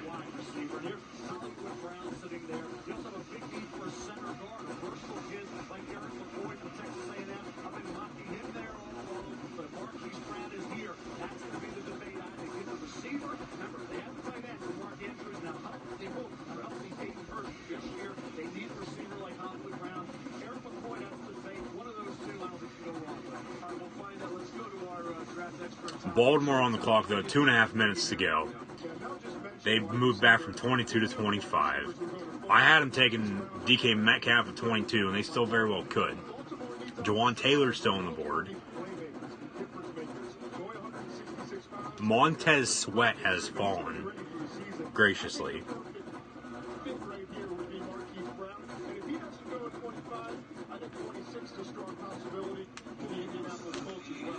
And then 27 if they don't take him.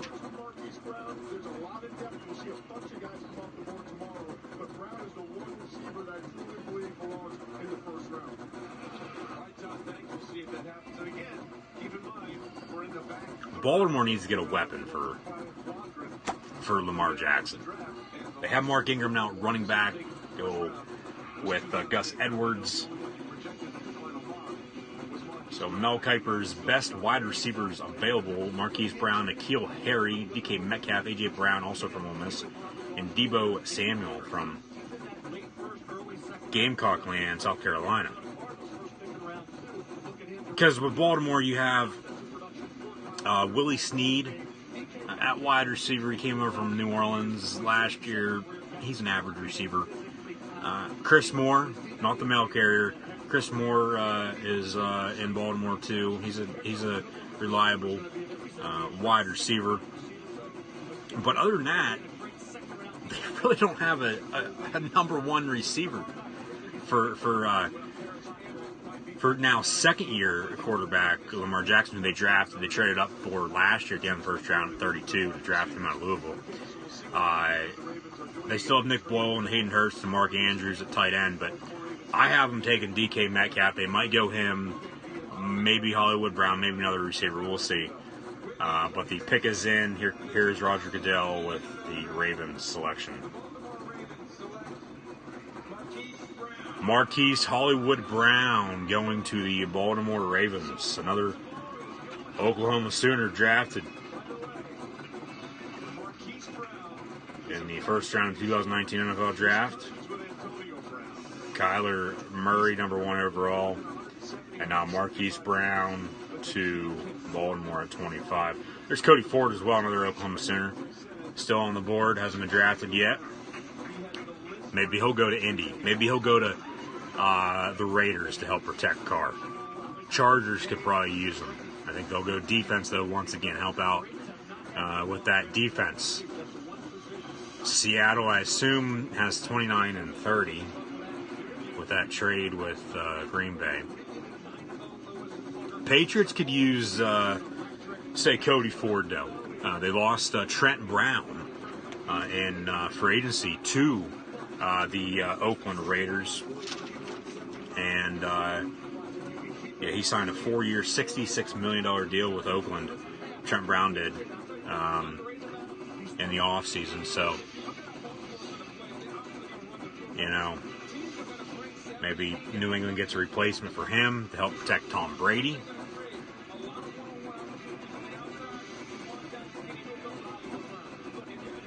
Draft tonight, it's been pretty damn good. Been pretty interesting. Some surprise picks, a couple of them. Not really a whole lot.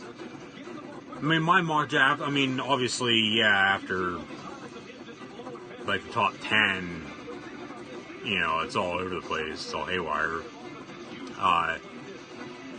But most of my picks, the teams, looking at it, I'd say 70-30 went with at least the same position.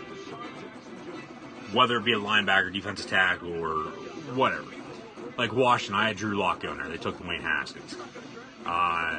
The Giants, they took Daniel Jones at 6. I had him at 17. Baltimore Ravens, a wide receiver. DK Metcalf, they take Hollywood Brown from Oklahoma. The Vikings, offensive lineman Jonah Williams, he went earlier to Cincinnati at 11. Mike Zimmer's old team when he was a defensive coordinator. Now the head coach of Minnesota with the Vikings. Been there a couple years. Missed the playoffs this past year. Kirk Cousins' first year. They draft Garrett Bradbury, center from NC State. So still same positions. And now the Colts trade this pick to the Washington Redskins. So the Redskins back on the clock at number 26 in the first round. Who are the Skins going to take now? Montez Sweat? Hell, he's still there. I don't know why he has dropped this far.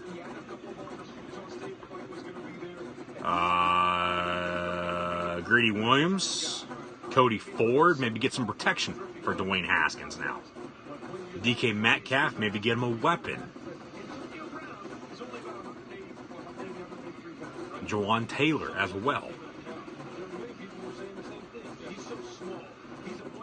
Maybe Rock Ya-Sin, or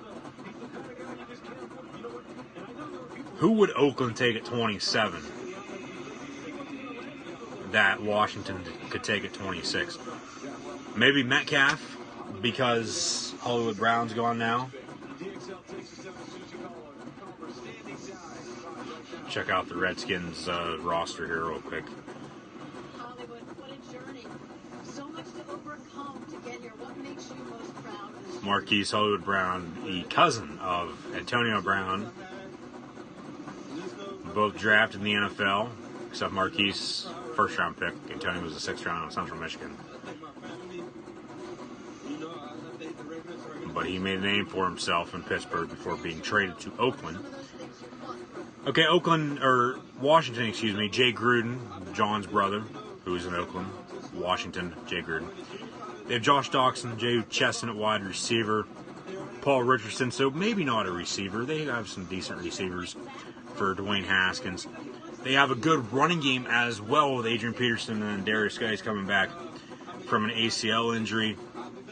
Maybe they help out offensive line-wise, get them some protection.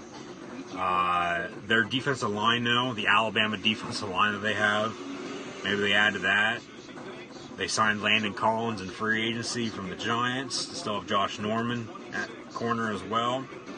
Ryan Kerrigan's still there, so Reuben Foster, too. I know he has his baggage, but he's a damn good linebacker, so Redskins have 3 minutes to pick.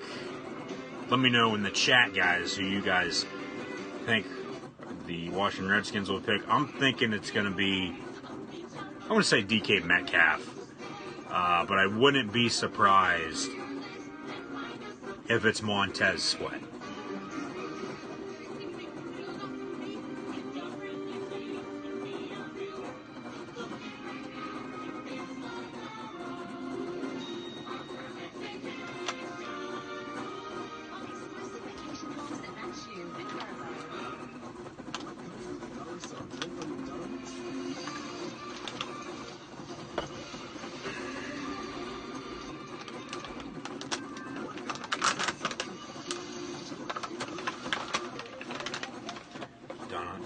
McDonald's. So many of them are full of this complicated, tricky language about the network and offers.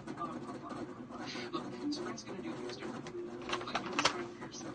They're offering a new 100% total satisfaction guarantee. Try it out and see the savings. If you don't love it, get your money back.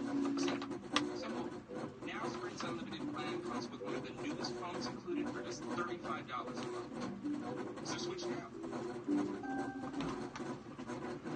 With some very harsh clippings and racing the touch of blood and with long. I'm retiring, you're my swan song. What? He's going to slap some quiz in your hair and give you a bomb and he's going to move the ball to a tone. But you're going to look amazing. Okay, there are multiples on the table. One is cash, 3 are FHA, one is VA. So what can you do? She's saying a whole lot of people want to buy this house. Could you buy this? It can be as simple as push button get mortgage. Rocket Mortgage by Quinnen Loans. America's largest mortgage lender.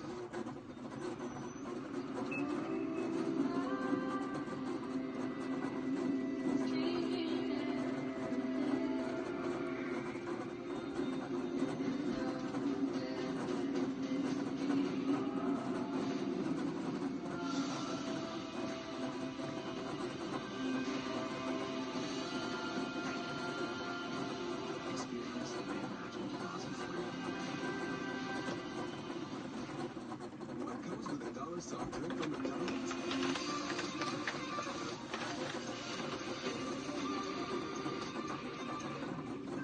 $1 any size soft drink. Enjoy, including.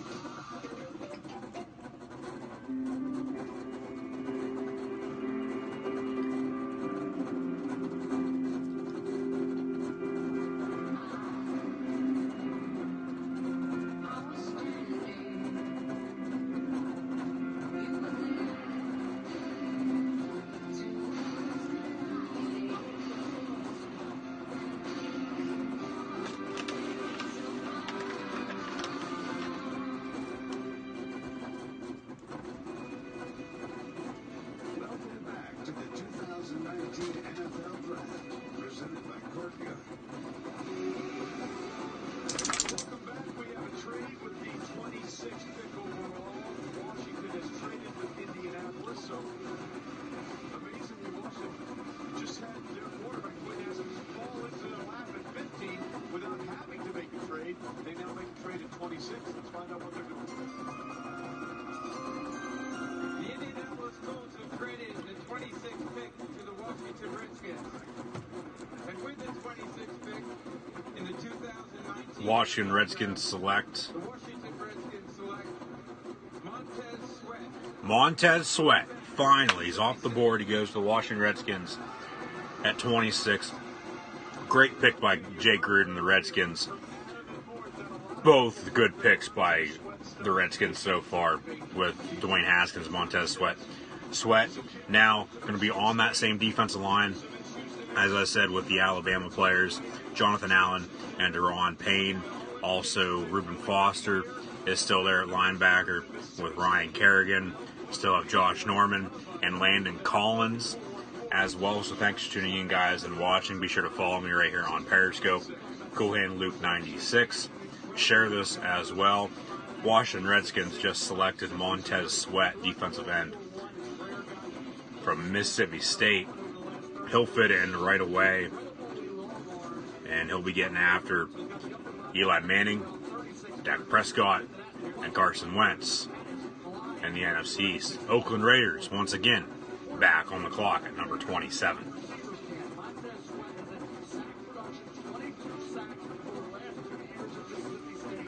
I originally had Sweat going number 8 overall to the Lions, yet he falls to number 26 in the trade with the Colts to the Redskins,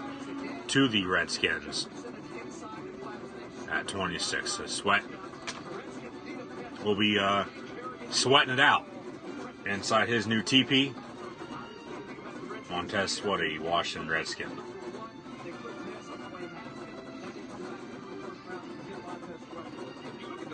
Now only if the Redskins could win some damn games. Haskins, I think he's going to start week 1. I do. Keenum's nothing special. Never has been, never will be. He's been lucky. He's overrated. Sweat, he'll play a while. He'll play a lot too early on in his rookie year, so. Great pick so far by the Redskins. I would just like to know what they had to give up to get up to number 26 to take him, but I think he's going to fit in spectacular.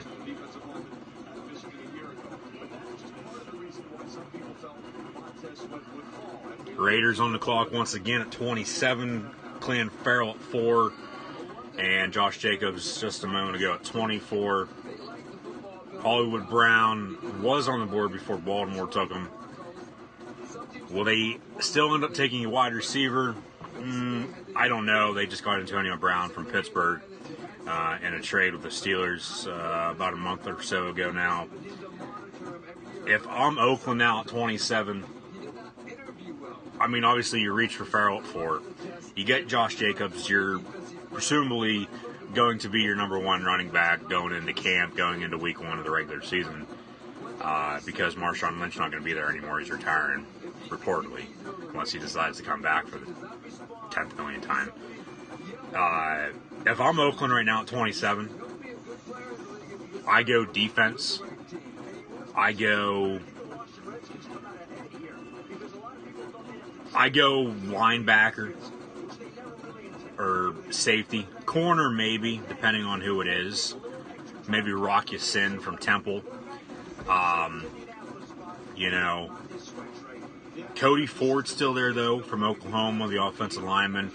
He protect Kyler Murray for a while. Maybe he can help out and protect Derek Carr. Greedy Williams. Greedy. I assume a nickname for him. I honestly don't know what his real name is. Thank you guys for the likes and super likes. You know, to me, he feels like a John Gruden type of player. Because, look, when Gruden was in Tampa Bay, he had Cadillac Williams, for God's sakes, at running back. Okay, now he gets Josh Jacobs. Jacobs does remind me a lot of Cadillac Williams. Size-wise, they're about the same. So maybe Greedy Williams, who's still on the board, cornerback from LSU, goes to Oakland here at 27. The pick is in for the silver and black. Maybe Drew Lock to come in and back up Derek Carr. Reportedly, Gruden and the Raiders liked Lock during the Senior Bowl. DK Metcalf's still there. Jawan Taylor. Originally at 27 here, okay, I have the Raiders taking Jonathan Abram from Mississippi State, but the Raiders pick Jonathan Abram, Mississippi State safety. I literally just said that.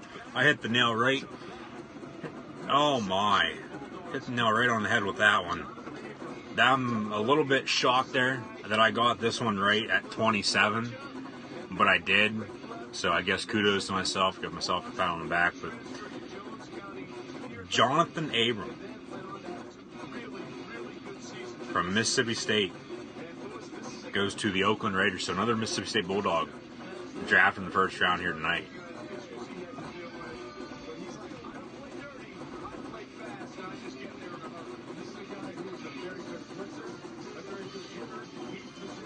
Good pick by the Raiders. Great pick by the Raiders because I got it right. I've gotten, I don't know how many right. I'd say a handful, maybe a little bit more. Because like I said earlier, you get outside the top 10, you know, it's all over the place at that point. Because teams are picking guys you've never heard of before, or, you know, going all in very, very early on some players. So, Jonathan Abram. You can check it out on my mock draft video as well over on Gridiron Ring's YouTube channel if you don't believe me.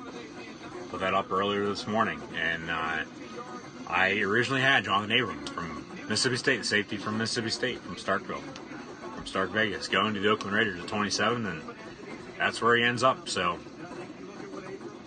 the 28th overall pick now belongs to the Los Angeles Chargers. They're on the clock, 6:25 to go. So Oakland, they go down the deep south to Clemson, South Carolina, Tuscaloosa, Alabama, and now Starkville, Mississippi, to get their first three selections out of the way with Clelin, Ferrell, Josh Jacobs, and now Jonathan Abram.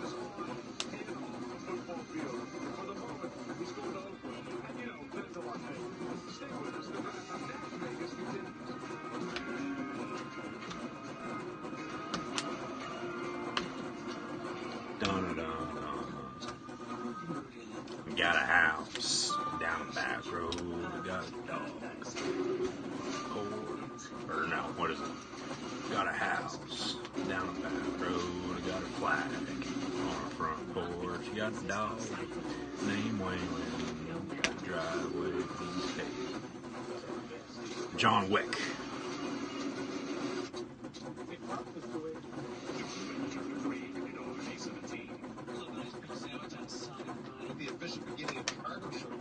So many ice cream sandwiches I can fit in my cards. 3 Wait, you say 3 on Sunday cards? Hurry up for Sonic Nights. New $1.49 ice cream cookie sandwiches and half-price shakes after it. Na na na na. Hey, hey, hey. Goodbye. Na, na, na, At 28, the Chargers, I have them taking Byron Murphy, cornerback from Washington. I think they'll go defense one way or another. I mean, they could get some help and protection for Rivers because he's getting up there in age too, but no, I'd go defense. You're in a division with Patrick Mahomes, so yeah, I'd go defense. And then Seattle, they'll have 29 and 30 back-to-back coming up here. 29 they got from Kansas City for Frank Clark, and then 30 from Green Bay, trading back from 21 to 30. What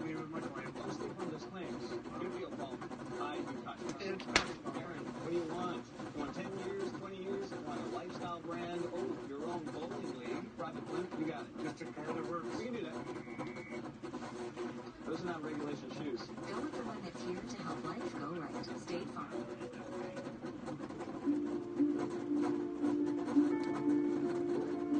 It's where rock meets roll. Side meets kick. And best meets friend. This Mother's Day, show your love with a gift from the Love and Be Loved collection by Kay. A symbol of your inseparable bond. It's where together meets forever. Now save 30% store-wide, exclusively at Kay. In the beginning, few believed.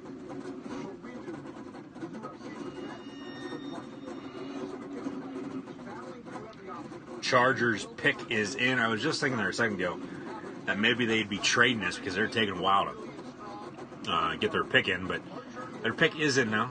Chargers will make the selection here at 28. This is our stage. We'll see it home on ESPN Plus.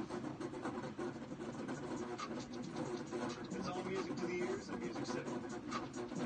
A little to the country, a little bit of NFL.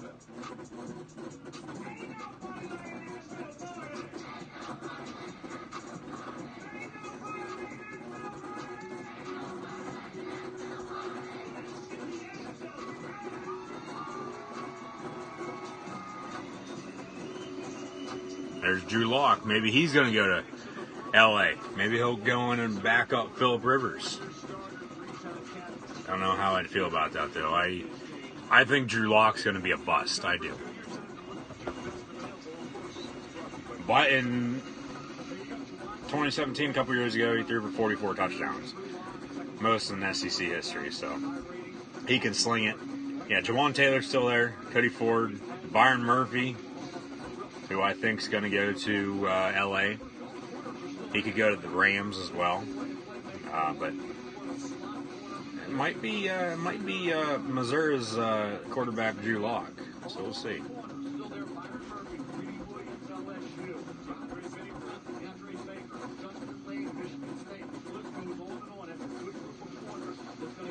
Pick is in, and the Seahawks will be up twice, 29 and 30, before the Super Bowl teams this past year, the Rams and the Patriots at 31 and 32. We might see some trades there as well. So the Chargers are on the clock. They made it to the postseason. They had the win in Baltimore, taking down the Ravens, and of course went to New England.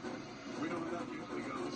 But they were playing from behind in that game because they didn't have the linebackers who were so banged up. They were playing 7 defensive backs, and they just handed the ball to Sonny Michel in that game. And we just pounded them down. Yeah, and Sonny Michel was drafted in the first round last year by the Patriots.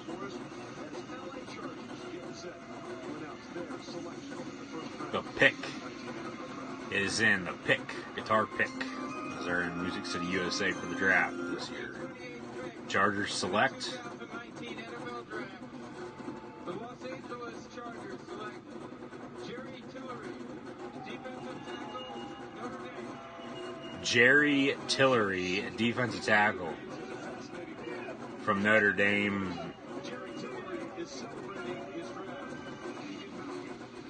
A little early for him, I would think, but you know, we'll see how it works out. Chargers on their defense. Well, like I said, I thought they were going to go defense one way or another anyway.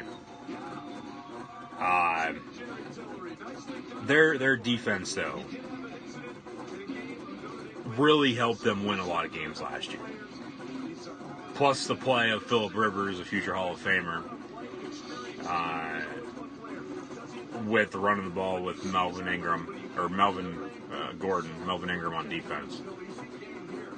He'll be alongside him now. Jerry Tillery will be. Plays college ball at Notre Dame in South Bend. So, Joey Bosa there as well. He's actually in Nashville, supporting his brother Nick, who was drafted number 2 overall earlier by the San Francisco 49ers. Tillery, he's probably going to come in and fight Brandon Maben for his job. Maybe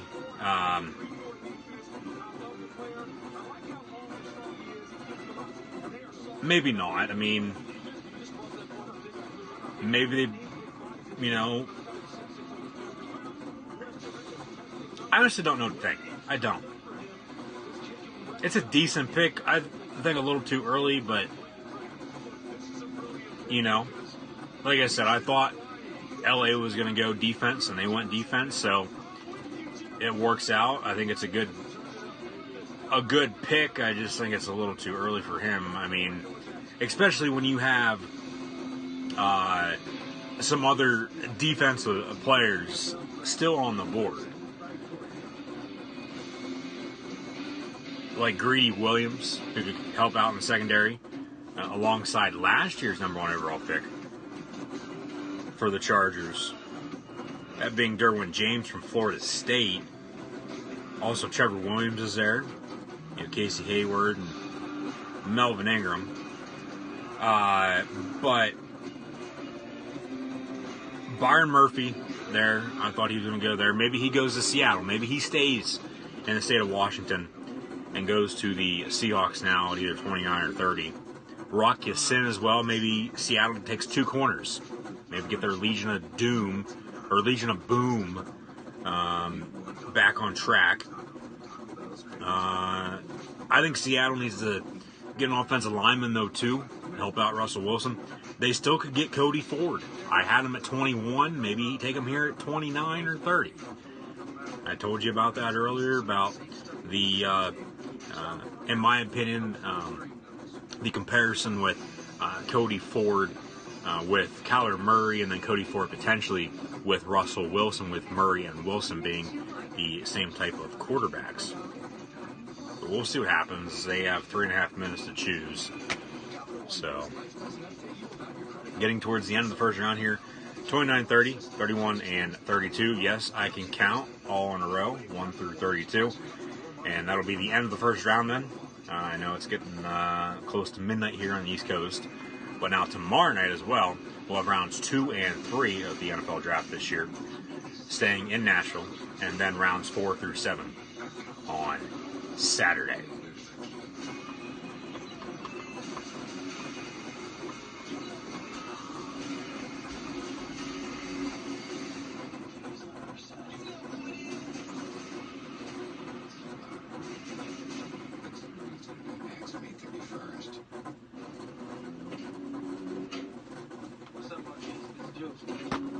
Listen, it's not about height. It's about quality. It brings quality. It outworks everybody. When they see that, they ain't gonna know what.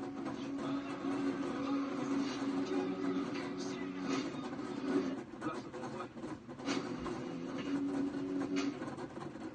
If that was an American success story, Felipe Lopez isn't. This kid just appeared in New York. The Dominican Jordan. Pressure on Quinnen is immense.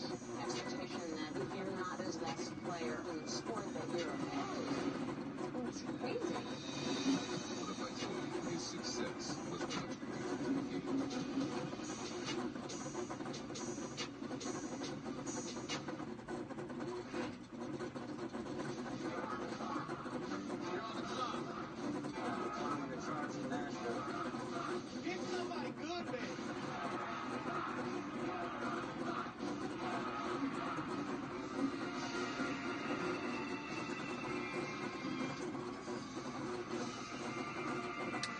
Seahawks-Chiefs trade from the other day. Seahawks get this pick now, and the Chiefs get Frank Clark. Also, Seattle's getting a third-round pick this year and a second-round pick next year in 2020. And then Kansas City's getting a third-round pick this year. So basically they swap thirds and then a first for Frank Clark, and then Seattle's also getting a second-round pick next year.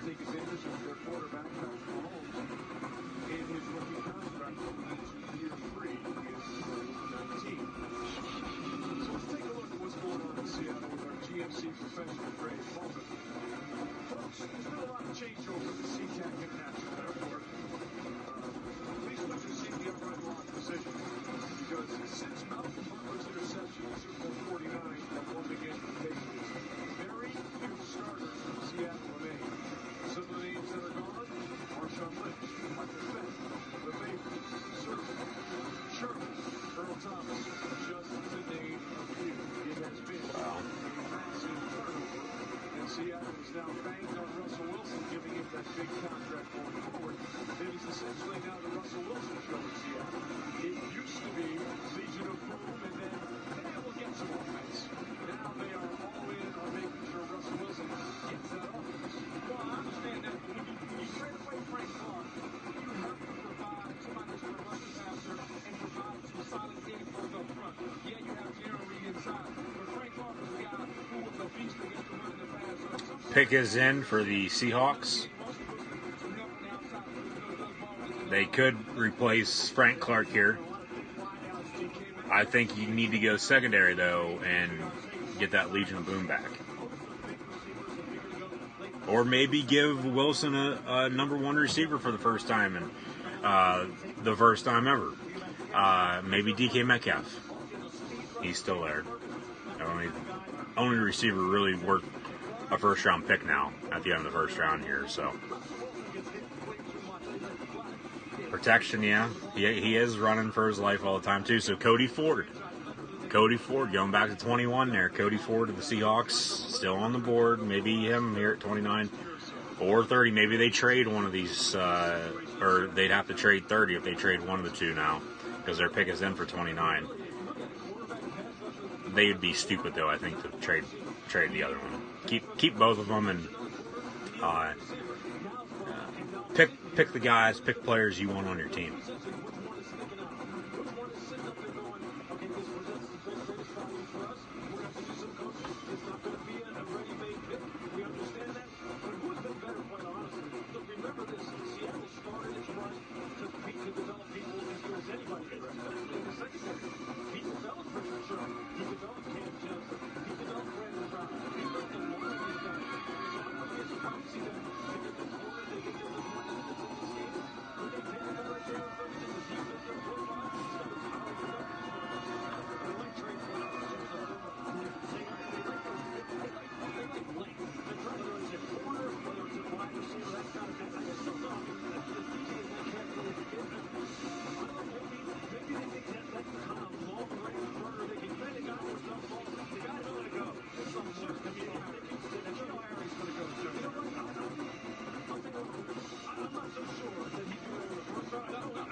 I think what they are doing right now, I think they're waiting for Seattle to pick at 32 because they pick back-to-back and then announce both of them at the same time, and the Rams on the clock at 31 and then 32 for the Patriots, because the pick's in for 29 for Seattle.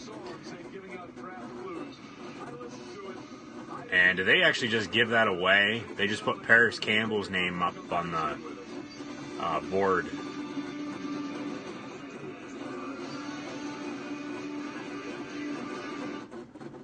Okay, they go to another commercial break, so we're going to have to wait a little bit longer. It looks like they're going to announce both of them at the same time. Which, you know, pretty smart idea, to be honest with you. Not a bad idea.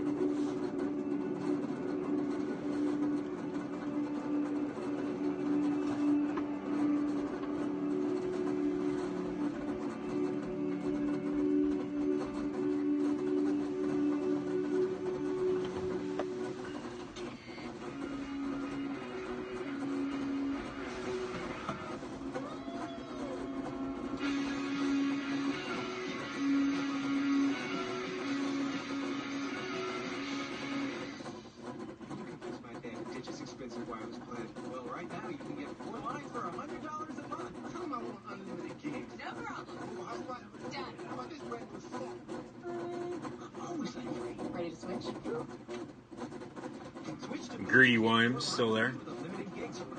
Maybe Greedy Williams and Rock Ya-Sin or Byron Murphy. I think they go corner. I do. I wouldn't be shocked though they get protection for him and maybe a receiver for Wilson as well. I would say one of those corners I mentioned or Cody Ford. I think Cody Ford would fit in with Seattle very, very well. If not, he'll go early tomorrow in round 2.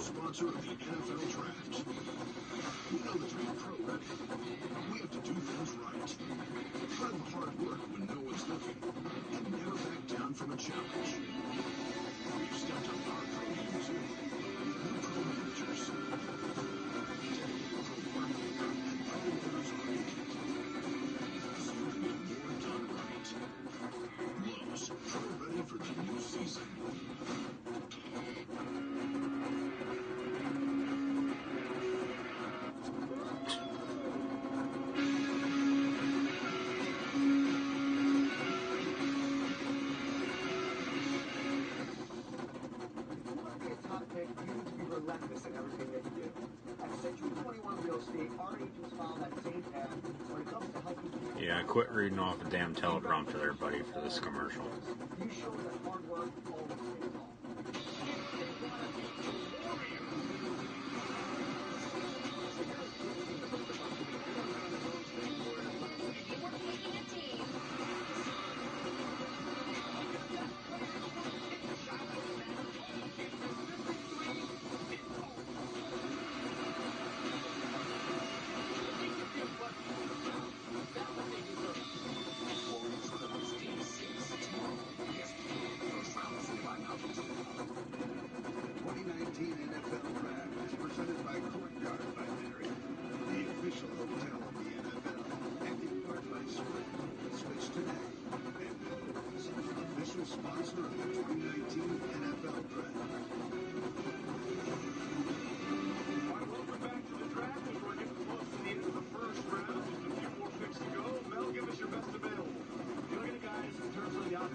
The Rams are on the clock. So both picks are in for the Seahawks.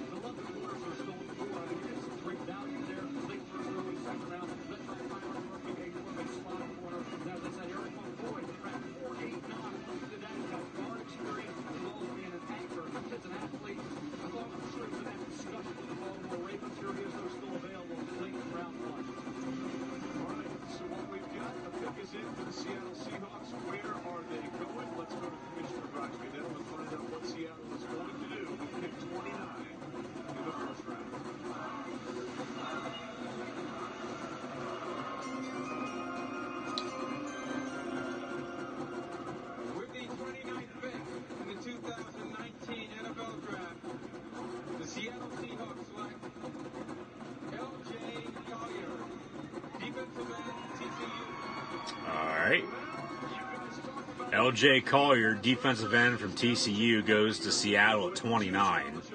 2 years in a row now at the end of the first round. The Seahawks, in my opinion, make very, very questionable selections.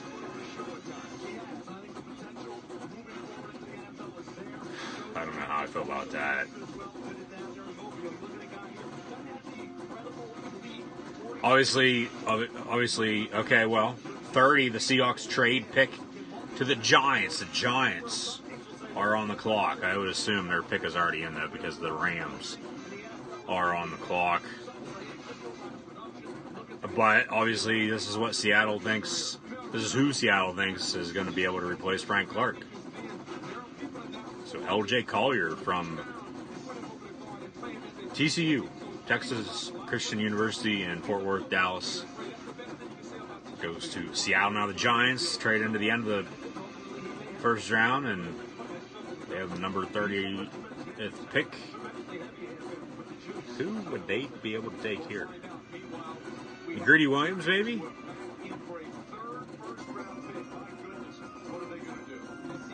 Wide receiver? Maybe DK Metcalf? I feel like it's a surprise, like a big surprise. Oh, DeAndre Baker, cornerback from Georgia. Okay, good pick by the Giants. DeAndre Baker from Georgia goes to Big Blue with the 30th overall pick in the 2019 NFL Draft. His high school coach was Antonio Brown's dad, and he was actually the first Georgia defensive back to win the Jim Thorpe Award.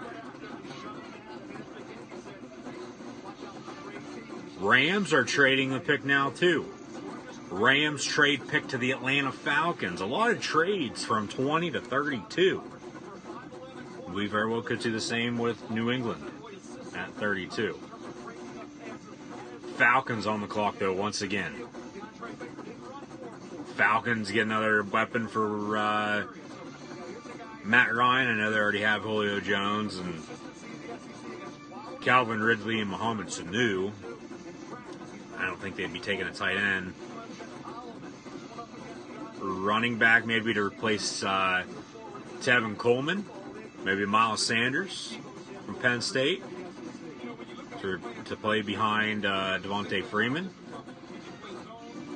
Greedy Williams is still there. Maybe Cody Ford from Oklahoma. Jawan Taylor as well from Florida. Byron Murphy from Washington.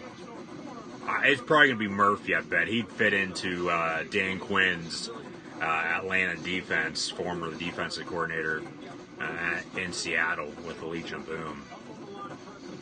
Maybe Rock Ya-Sin as well from Temple.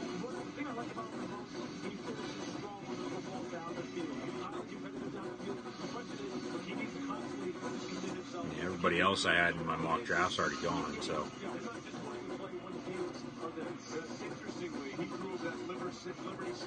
We'll see who it is. Falcons pick is in at number 31 overall. And then 32, the Patriots are on the clock.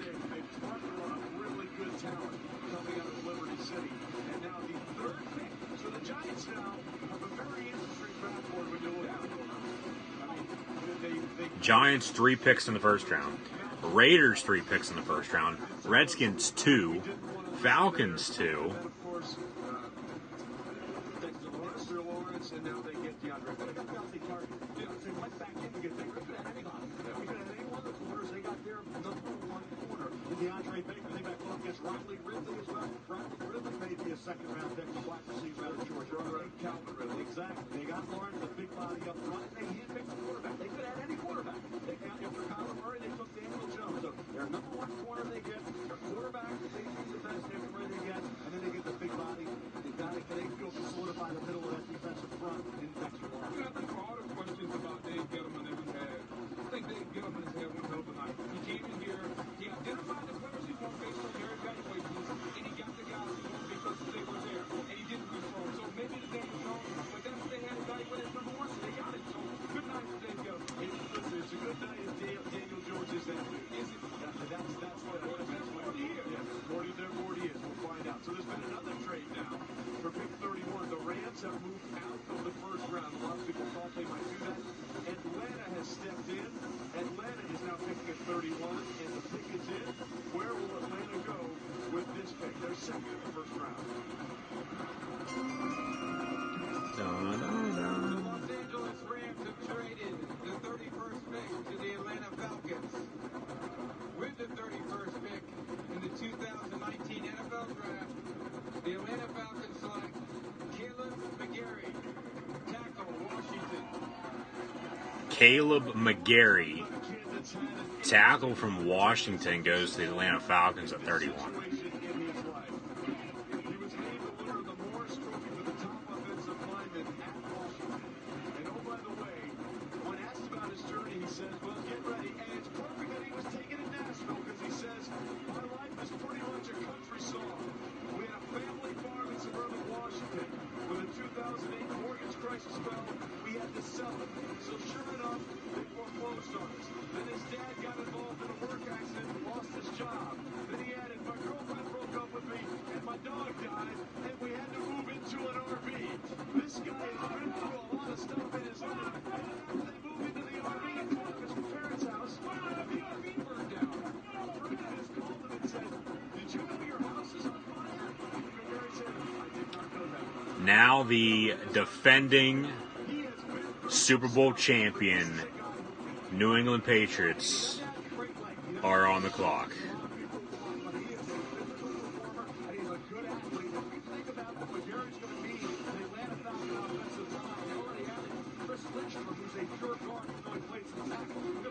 Atlanta getting a lot of help for Matt Ryan in the first round.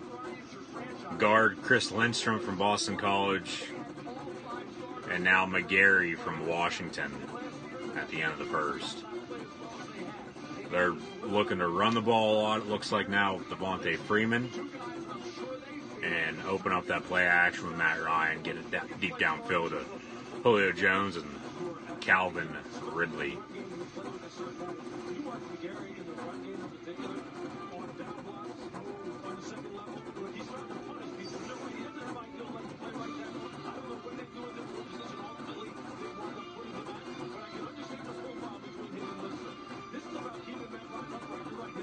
Going old school with the Hogs. Dun, dun, dun, dun, dun, dun, dun, dun,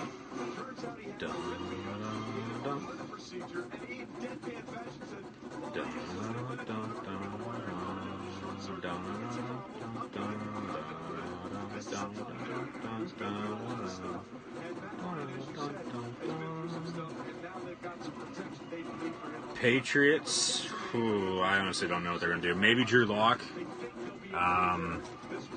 Greedy Williams still there. They're not going to take a tight end. I highly doubt they're going to get a receiver for Brady. Cody Ford maybe to protect them. Maybe Jawan Taylor. Jawan Taylor's still there. A lot of good first-round talent sliding into the second round now tomorrow. Maybe New England trades out at 32 like they normally do whenever they're the Super Bowl champs. I honestly don't know.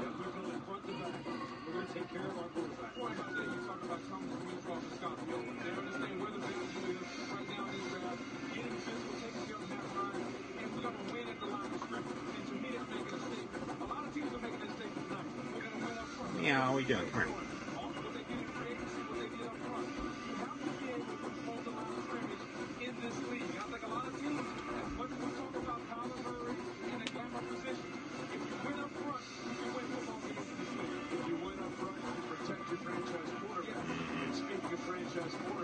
Tom Brady.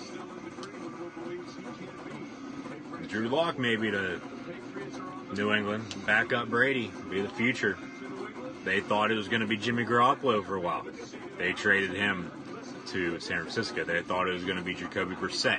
They traded him to Indianapolis. Brian Hoyer's been the backup ever since. Party every day. I want to rock and roll all night.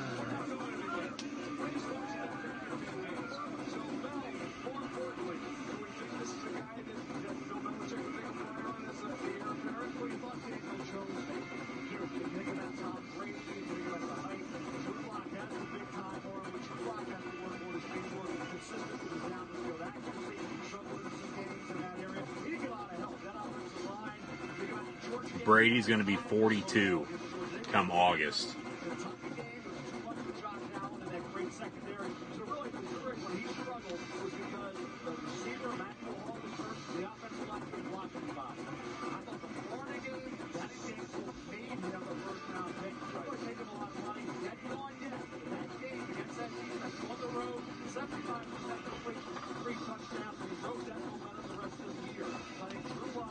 pick is in for the Patriots to close out the first round here tonight.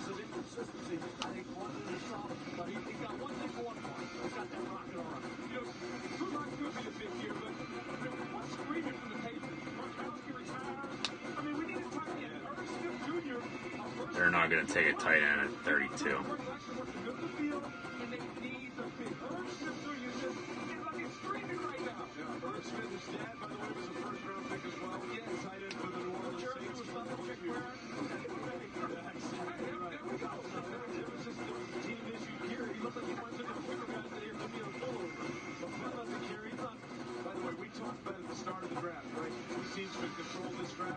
Maybe they do take Irv Smith Jr. The connection with Belichick and Saban. Irv Smith played at Alabama.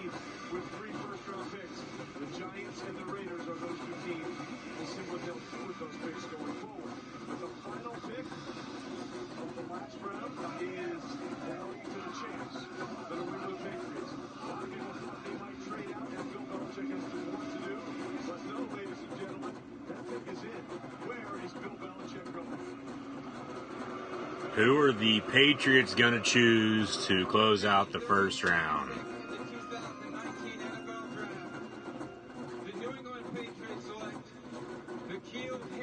N'Keal Harry, wide receiver from Arizona State.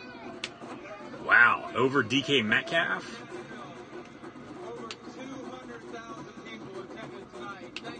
Roger Goodell announces that over 200,000 people have attended the NFL Draft in Nashville this evening. And they'll have rounds 2 and 3 tomorrow and 4 through 7 on Saturday. So the Patriots take a wide receiver, surprisingly, to give Tom Brady a weapon.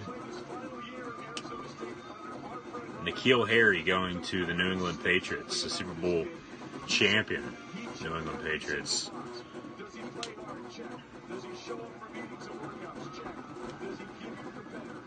Surprised it wasn't some escort from a spa in Florida, but oh well, it is what it is. Yeah, so first round just got over. Pretty good first round for the NFL draft here this evening, as the NFL will enter its 100th season this upcoming fall, NFL 100. Didn't really have a whole lot of trades early, and then we had a lot of them from 20 to 32. I would say at least 6 or 7 total in the first round, which is, I'd say, about average. But obviously some surprise picks. Some guys fell a little while, but I did all right in my mock draft, like I said earlier. So hopefully these players that just got selected to your favorite team will be future stars in the NFL for years to come. If not, obviously they'll be out of jobs in a couple years. But yeah, interesting night for the first round draft.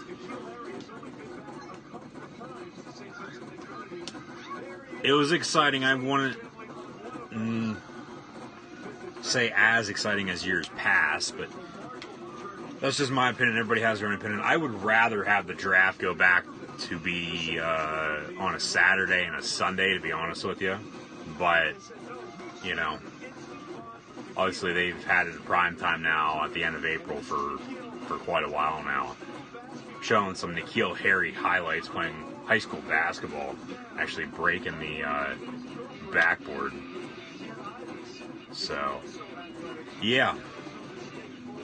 What do you guys think of the draft? Let me know in the comments below. If you're watching on playback on YouTube, links are in the description below for social media, so be sure to like, follow, and subscribe to Gridiron Ring and myself, Cool Hand Luke 96, on social media, Facebook, Twitter, Instagram, YouTube, and right here on Periscope, Cool Hand Luke 96, Twitter, and Periscope for myself. And so, yeah, that's going to do it for me. Kyler Murray does, in fact, go number 1 to the Arizona Cardinals. We'll see what happens with Josh Rosen come tomorrow night, or maybe even on Saturday. Who knows? They might even hold on to him, and they'll have a quarterback battle between the two of them moving forward. But yeah, that's going to do it for me here tonight on Periscope, doing my live reactions play-by-play of the first round 2019 NFL Draft. So I just want to say thank you to everybody for tuning in and watching. Hopefully you enjoyed just as much as I did watching the first round here tonight. So yeah, Kyler Murray goes 1 to the Arizona Cardinals, and for anybody watching on playback on YouTube, I will actually list the actual selections with all the trades and everything of the first round in the description below. So be sure to subscribe right here on YouTube if you're watching on playback, and then follow me right here on Periscope at CoolHandLuke96, and I will see everybody this upcoming Monday and Tuesday now for WWE Monday Night Raw and SmackDown Live. Live reactions, the NFL Draft in Music City, USA, Nashville, Tennessee will continue now tomorrow night with rounds 2 and 3 starting at 7 p.m. and then also on Saturday for rounds 4 through 7 starting at noon, 12 noon. They pushed it back from 10 a.m. to 12 noon for some reason. I don't know why. I'd rather have it be done. I'd rather have it start early and then get it done.